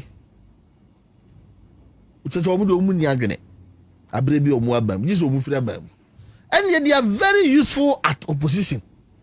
Also omu tena hoche ti sofu peni ozu ban paka so metena hwacha minim de na so but me bomb pass na sam no kramofo ye bomb pa nyina na ese Nyankopon de nyame de waka ne hwa se kun fire kun de nyame pa nya ho na people want na opposition che na oman Ghana enye na sumdue ye ba infrastructure ankomo no so the politics of it fe be din komo kwan ye fa so a wo cho se wo de wo se wo na utu obi fo say Ultimately, you 200 senior high school simultaneously. Yeah. So 200 senior high school now shall an offer. No, I am simultaneously and a question so because on farm mobilization more being channel man on continental funding sense within them from so or commission B or commission friends saying the E-blocks. Yeah. Bebrio or commission Bebrio. Mammy constituency there none one who goes in papa. I just have for the first one. Your commission here. Kwabenya senior high. Ukwa atomic one no class of school or come. Eko bi wo ablekuma ko bu ma me krobo. O fia bam 76. No commission here. Mo batran fie nwotwe. Akabe 2 weeks ni akwa. O se mo ma me asoso. Oduru ba bia nanano mo agenda 111. Agenda 111. Agenda woman commission baako. But a single one because Mimi Kromo Drobonso, Papa, I never say aka 3 days. I mean, I trouble also be commission agenda 111. A punokra nano. Kromo for I for say now so pity I say Google bu. As pity apuno nano. What my granny ho? Penti dan inside the corner. And no see a penti when you dey abon e be commission. Ahemfo so te omo anko. Now no da amwako hine ba ye regional minister. The Kobo health minister mane no say yemfa no kakra badge by badge. Insurance can rade ne. Even Drobonso even with the effort why you put you making no. If it's not even running at 100% because staff will be one near there or see nya or so go through training finally they will release them. Drobonso and it is operational. Oh ya baby we if you any ade nyina hwa de ebegumu a e operational. Ebina asi wo furu krom no. O say chairman sambubu ano so ame. Ebina ekoso wo hono. There's one plan okurenti. Hey, na ku fa start any e ba na enwie. Si etimi de na otwe mienu wie a afari no na di 95% structure civil works no 95% completion. What do you say we are civil works no na my friend say project no one fan fidie no emegum ohra ma civil works na say we say say adwuma kese pa ansana ya nya the quality of the structure no ayepe no say we a na na ka say we a oba yi kwankwo say we a fakani akwa hospital one twam na santimanya no regional hospital na pressure na da quaternary hospital e konfa no che no eso nti na educational purposes no currently see they timi 7 years because almost all the regional twa ho che nyina no konfa no che no mo ba it is a severe war pressure no be be there e be ko honom titi hosa dutum pimpinisi akesia regional minister nanya bosontweni sa severe mpotomo no ofre adutum no ho no ofre education minister almighty governor and they were governor once no so free some potem honom you couldn't do it. And then me can say asphaltic road and yes happening over asphaltic road from Sevilla Prabon Feyase Edem we dey nanu adan krofo bi nyum ye free to bodo ye capital town gine Edem say tum yo man pani man mansa no dwuma ni bi no ya wie gura bi aso bosontwe kasa so a bosontwe kwan so eno so guso a ekoso enti NPP no de chese odwunu omo ho anti ase na no de na mitie de omo ka gire unua baako oso a se abo akoto ochi no agigire odudu no agigire onu anu agigire chese akrafo no binim de odi omo ya ye bi abobom gigire enti disi ye ja omo life momo na ye ma ye ni ko de enti a Ghana for de bae no wo mu nim chichire wo mu nim yo ene ye de agya ye be ya ama na ye fe ama Ghana nipani ene nyame ani beso o chena bi no ye kwa sa asante sesebe utokusi nam na otu a ene ye de otwen de efiri nti 2028 ye ko bu sankunta we nya omo de na omo ka no ene omo chigu ho ye ko bu sankunta papa we to Ghana fo asumu a omo san ma ye bi aka ho na afi gra ye zin fienum ala gedreke emu be de pa inshallah fienum no start free next term me de benya kra ga fienum yo omo oruma kra nti ano Dabi almost say no. Na den na wo se wakɔhye mra. Sa mra no Supreme Court kura gina so rule say political parties here upcoming parliamentary and presidential no. I think that we when the end because there's almost a retrospective. You said your mechanic be All right, quick comments here. Prince Kujo Fosua says, greetings, Commander. We're watching you live from Saturday. A Gent, and I say a Belgium crew, friends, and I Genk. I'm going to Tini KO. Belgium.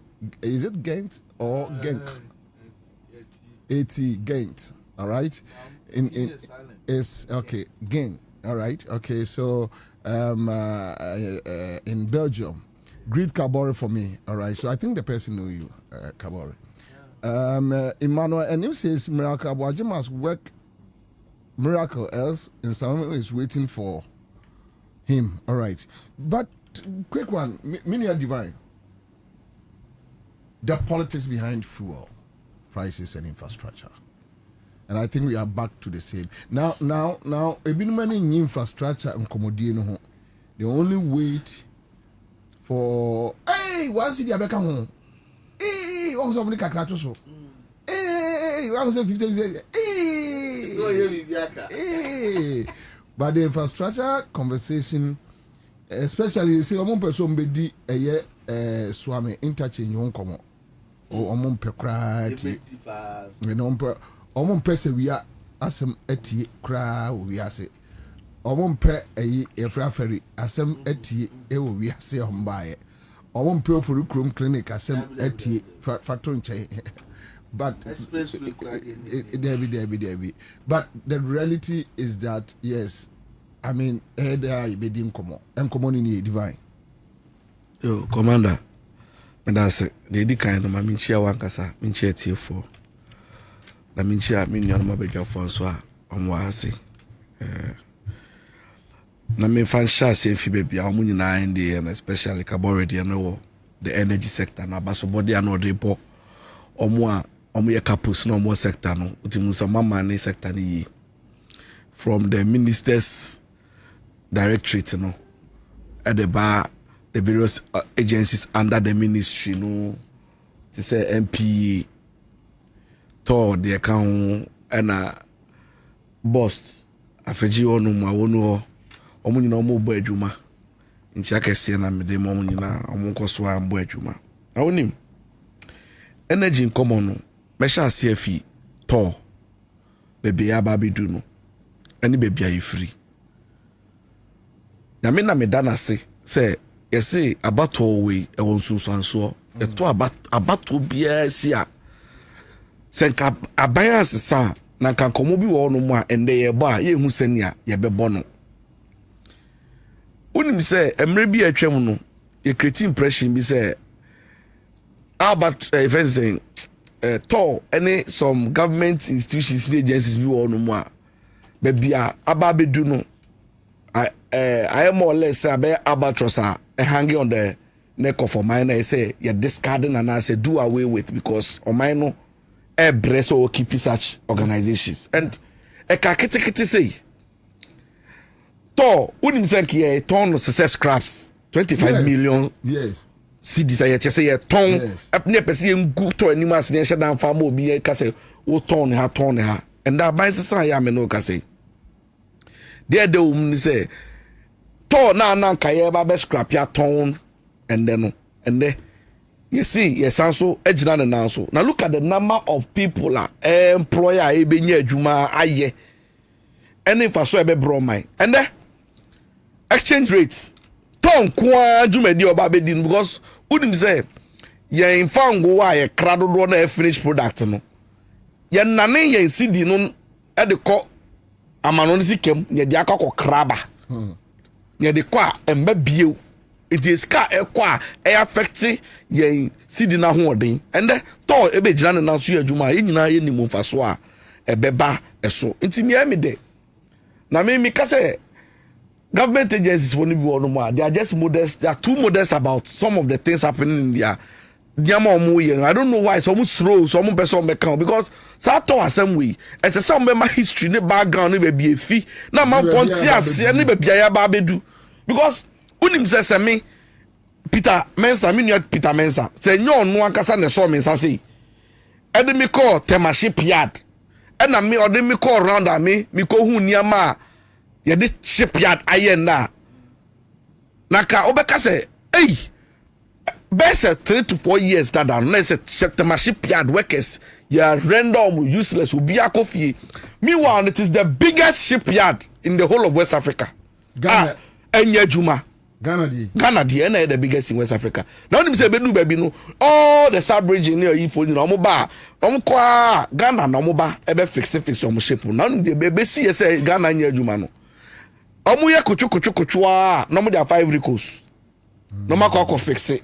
And as omo to aso no ma wo soko Nigeria no ma ko fix no ma to aso. And that me no can say udum say last few years etwa mu no divers the whole of West Africa say open the best divers are Africa say ya udum say Ghana ha do one wa ha say enso ye jai omo eno omo call omo tu kwan kokwa baby a abi omo nya adwuma those ports omo ye because then and the divers yaba omo na dive e ko so na say fix ships no mimi jina honu mani say gani omo spray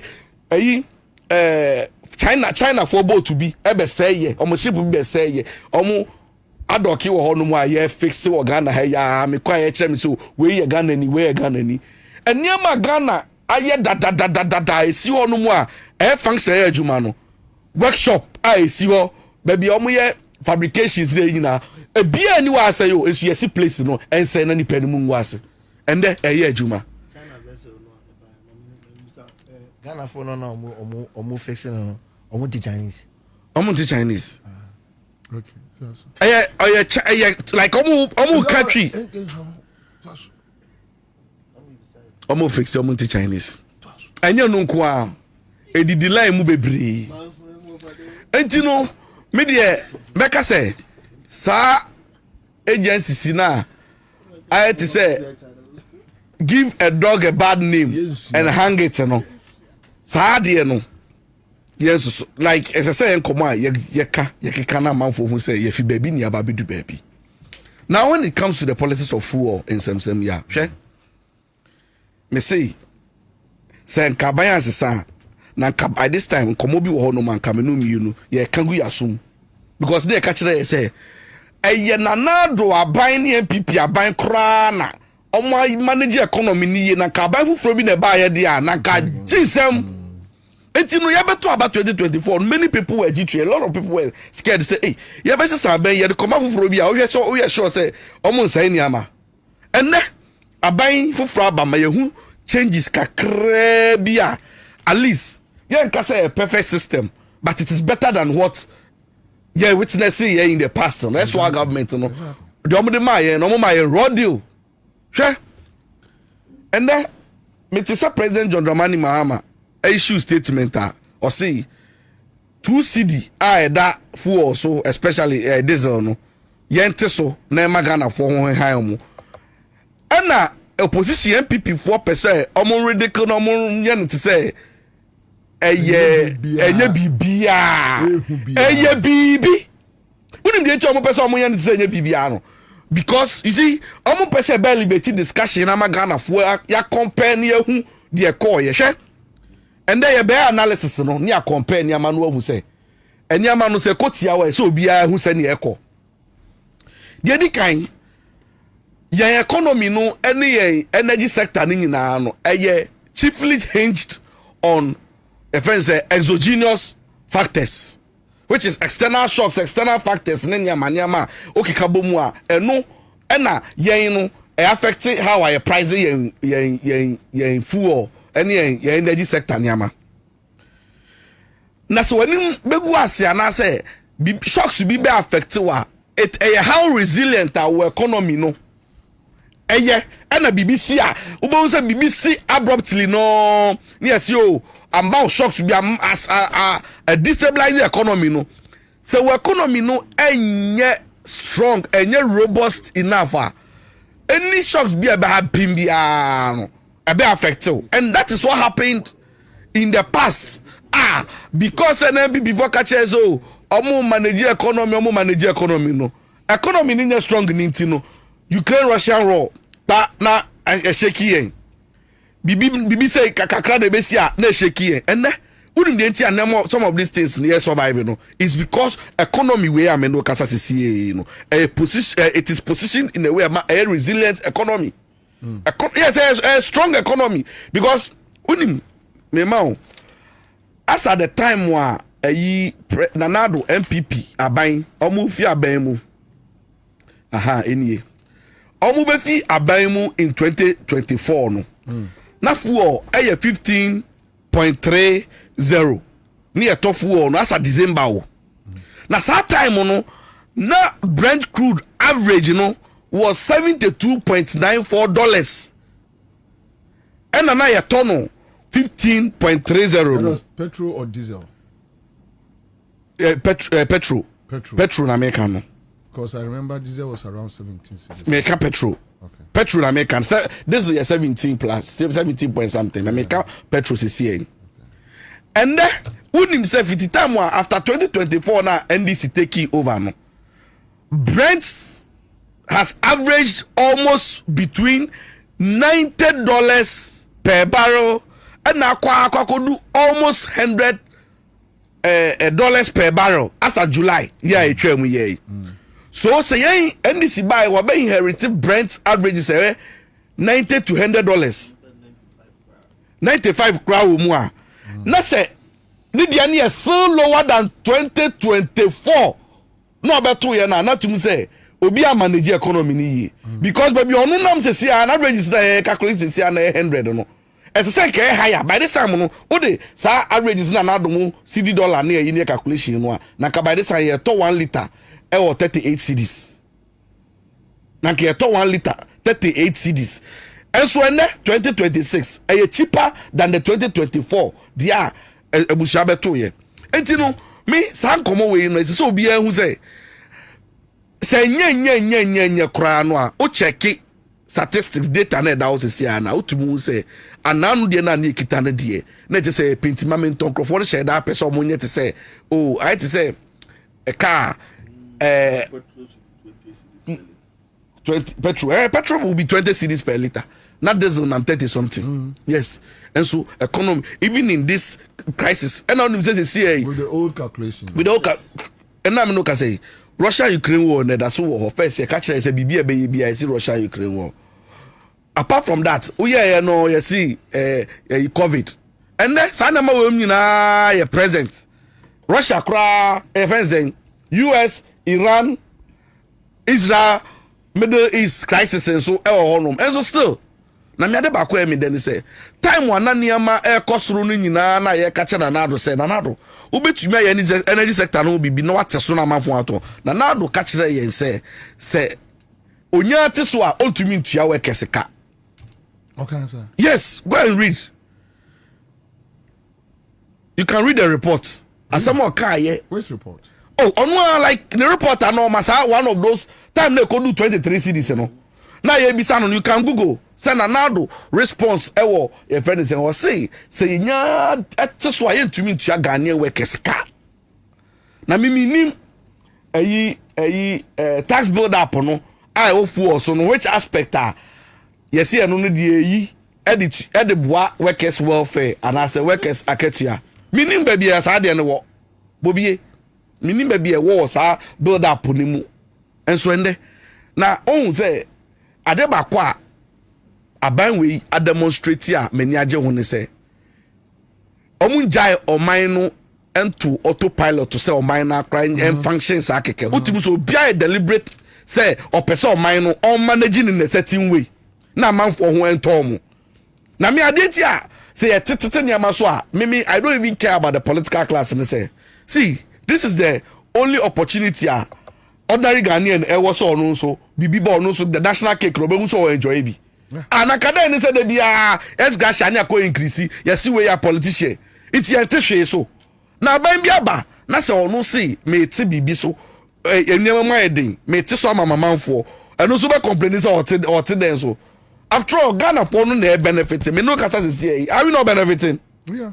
And all the time they be ye nya benefit if politician ye nya benefit but politician ada or say a crisis we mu ye kushi ye ho yɛn akasa yɛbɛ pinchi yɛn ho kakra ne ahwɛ kɔ yɛbɛfa so a obia ho bɛ henhan no nti deliberately no emu yɛ de ano agum emu gu a no amia mu ni nyinaa no kyɛ sɛ or the fiscal policies a ɔde gu akwan mu a ɛyɛ prudent a ɛnyɛ profligate ɛna ɛde agu akwan mu a ɛbɛ make sure sɛ Ghana fo ho ɛbɛtɔ mu nti me deɛ saa nneɛma a wohwɛ diesel fuel ne nneɛma pricing ne nneɛma ɛkɔ so no a ɛyɛ ade a yɛda Nyankopɔn ase because the CI calculation a woyi senka yen mismanage CD against the dollar no so badly na kan desa calculation no say o the NDC NPP calculation no 14.99 po e the calculation no by this time ka be bia ye nam no enso ende ye Sedina is stable kakra and fluctuate the volatility level no very low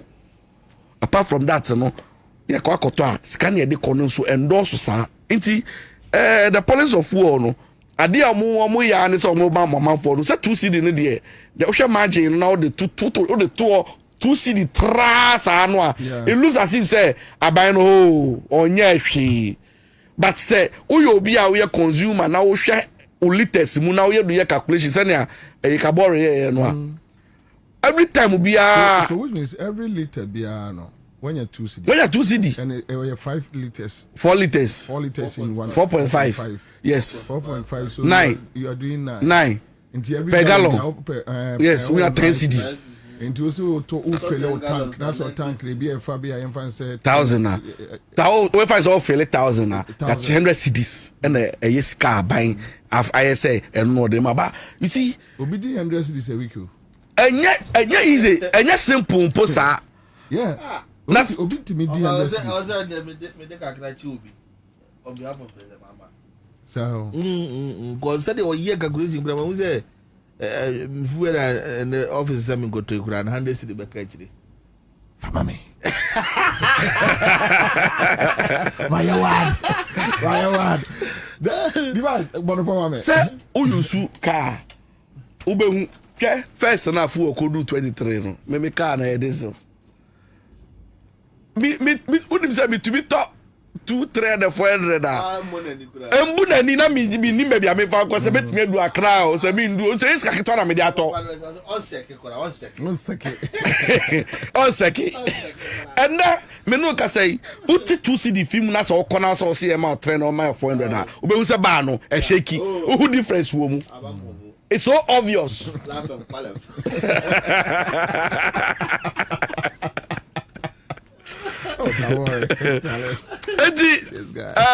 I think say abino there yen ka say why didn't you know but we be odi edu no is better than before yeah all right so that's it my main kai Ghana for say ye free be union pay na union pay no de emu hwam de ni titru ne wo mo a eya Womo ekofa niema free abrochire like omoto niema free suppliers any online shopping omo ye traveling bookings any de keka ho no wase ye ka one card was union pay Unya union pay card nibi every bank just like you can just go and access Visa card now we know a union pay Adano mo kamanti ase say amine 183 and omaji eye union pay a card we atum 183 almost the whole world na the tiene say aman komona ye da obiara se union pay a card no so simple oniema supplier yene na ade betua or say until she till card now di etua ekano until say bia metua niema yemfa say $50,000 $100,000 ya teme ebia $500 or $1,000 debi want baby enti ana on Emma wo dwadini no anase wo nipa na ate Ghana no o use no onye frustrated. Edemu tote no stress, no long stories. Enye kasa biya. Business on. So your business no enya bibi e beboa wa. Obaka se we nya hwe. Uyusu ebia kwa bisu na ditua o suppliers ka. Uyusu kwa bisu na de etua a friend say omo o shopping online. Na say TikTok no. Online business cost wo no nya grow, nya better. Into us use a union pay. Call bank. Oko bank when no monkasa. What the only man union pay. Omiya sa card ne mawa. What the me no be yan konta bi. Hwese de fu we yesi aye hon konta. Say JM atisu 2 cedis. Into oto aye liter bia na so oto gallon bia wunya 9 cedis. 9 cedis no ni akwabe ye de atamse. Enti se okura union pay card no a. Utiaka ewo ebia commodity we ho watuaka we ho watuaka we ho senka utua niema na se suppliers miensa ka anase bia wo ye traveling bookings bibia 2-3 ka be hu ska betia firi ho se ska no union pay be mo hu se ska na ka won chen ewo ho utibi de ye bibi foforo ewo card no so Ghana for union pay card no ko bank bia wo do sika akoto e ma mo kan tell say use card we na say wo union pay card no a free next week ikono menyu bedu nkomo de bi e be mo ani age make one card no age so say union pay and before Mame momo 5 minutes near and team free a ho. Okay, say Miracles Abuaje access frozen. What do you think? And somebody sent me a message like, hey, NT former DC 5 different bank accounts with money stashed in. Say or say ono inviting no omunini ni asembiasa. Oman bisano bibia bibia sa enso se akokot na kota timi ama akwan se yemfa yensanto sa ne ama na so a tire se jeje no so ehuni ama bi enti a otimi ditum se ye de yensato sa accounts we mu no so ye jumpy gun mesua de fi enya ba Sedina case ni pa Tama news ni buy na me call Facebook and call for the optics is bad. Na government no ebe man call for come asem na be the man we na me friend madam for lawyer baako. But assembly I say offer to give me 10 minutes. When me from the next morning na meti akren no send the case we say no. Na me highlights of issues and na wom. And me flow be so no so aka asem no say it was assembling in no prosecution na ntimi improving ya mabi na omuntimi judges me ensane hu say omuntimi engina saa ensem no so ento asem no engu ebi ni say kasa ye ma orders a omode koto yi yesi we mu ba abai mu no they renegotiated the cars and then made payments and they no tell say na a bad case na Miracles assembly the rule of law no me baby am hunu no I am the pie de bia na ma seminar mi suo me ba studio mu ye se onu se me de bia me ka se jail ni dia na me yimi ni fio me be se me jim sika no recouping my losses no na me ni da no e see I yet ka tell say the answer to account no so no na ma home se sika no anye bia no se na ya na me pe no na ye the answer to we so se ka me te so any assets no ne account ya yakin na ka me te say ka ye ko yi na ne basket crap ni afa no so aka ho oh how they be na me kitchen chair crap ni afa no so aka because amano ne de nti a omma yes sa say it becomes a deterrent debi what the year kwame un say me debi am ka say un say da obo kwame abani wie no no the abana kire wo so bobi wo so also da ni so also upaye unya hwe o ne dey ato warning say one the air am born about also upaye the same thing, and it's supposed to serve as a deterrent. Identity na omunya omba abai mu no omunya abai ejuma presidential appointment no ebro 1,000.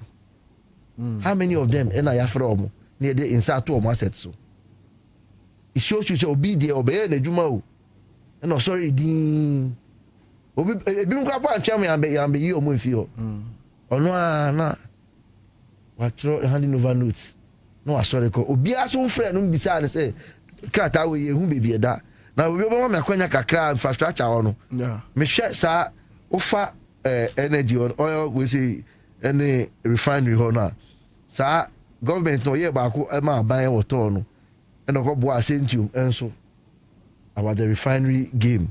Now over electricity your debt we say no my one Ghana no o man gine keke o it was there to eliminate that gap na e DBA ba no and also aye bibia ma yen e na wo be hwe sa energy sector ho na so a sa debt bi are down no at force kire yen ma odi ABHA uba roads infrastructure big push the jobs is supposed to create the monitoring now minister or you know and also here timely release of funds adebia na me a workshop be on taxation wo Koforidua contractor bi sunye wo meeting na se omusika na akem ana abinda da no omu ye adwuma during the NDC one into 2017 ebesi asad way back as 2022 Nisanka Nisika. And the bane of his problem, they say, as at that time, no, now you chasing him so on to your tax. A buy na didn't cano. A buy na chasing so on to your tax. Or make I say we know soon. And tell me, say, a buy for fraba, Emma, contract a shall say, Yama way 60 million, Yama 80 million, Yama say no. And no more, I say at ye and Yama, you real finia mano. E brebi na ye mom 10 cities 20 cities o omo ye crap na e chire card. Some contractors died e wo e car na government di omo kanti ya fa nye banks in Kwan say contract any contractor union in our country pa no my serious pa no if they were very serious some can crack and say oh no motia enya me ka board mu netia e so no motia e ka say omo members bebre ya den e receive omo sika. When you say, sir, you could do a sir, the normal friend, single source in India, procurement, not knowing na Minister of Rules. No. Some of the contractors are not more so that. If you are buying that, no, he kept them. I see. And they were mentioning those ones as single sourced contracts. Now, someone say, I told you, say, their thinking is on the reverse. Doing different. If we're going by the normal way, say now, you have to take them off. When you contract no more, then you relay it. Na komunya nkofo who will be hurt. Na komumba abonti make say we buy we no, abe job contract, abe yi omufio. One is the motorway project. Say he contractor. Ubisane say omuntu ya neka na. Meanwhile the minister is on supervision straight on their notes. Na oba share I mean those roads are yeah, say bus we allocate those contracts. As a country, we'll be losing a lot. That continuity, you know, and quite clear wastage. Be my now if you go to the apart from the roads, no, the hospitals, agenda one but I mean say makuma beba nti na my heading. Say hospitals na mean you be my boy egugun rem. No asa go to from say you go see new one. I mean who does that? La general hospital say man kai kra na me auntie eton emo ewe ni mo in the 80s 90s. And me family hospital. Me papa we how much in the share. La de minim la pa. Minim la general hospital pa. Now the old one is ho. And I'll be sure baby and how much is in the other side. You may see new one be which was less than 5 years old. Who could you go from Ridge Hospital? Your vision say as a country no near per say upgrading no. Ye drilling na go from. One side, honey, we and we see new hospital no war. That new building was on the same old land. But somebody decided, say, even the new building, no, go drilling na go from. I think, say, the continuity is good. Yes, we are seeing some of the hospitals that are work is going on them. We are praying for the completion. Now, the entire BBC, I mean, we say, not diverse, no. No, multi Chinese, nah. Yatiase. Umami, 1 minute. The entire BBC, I almost say, no, almost any compulsory. 2 pounds, I'm banning. Look, the vice president is my lecturer from University of Cape Coast. She taught me communication skills. As the Minister of Education, she put the policy right.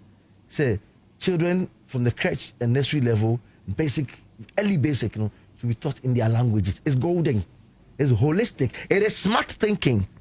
You see, just this afternoon, I saw a publication from a man, or say, academics, you know, your intelligence, you know, your focus on, you know, and character building. As if the man was listening to me this morning on Radio Ghana. You see, it is a thinking problem. The dependency theory, it's killing Ghana. You think that you can't survive because of them. That is how they frame you. Anything na unyana Franco Fofo ni di so no. Okoton the good any we are say French for no kita. Na obabeji low e wo. It's a thinking problem.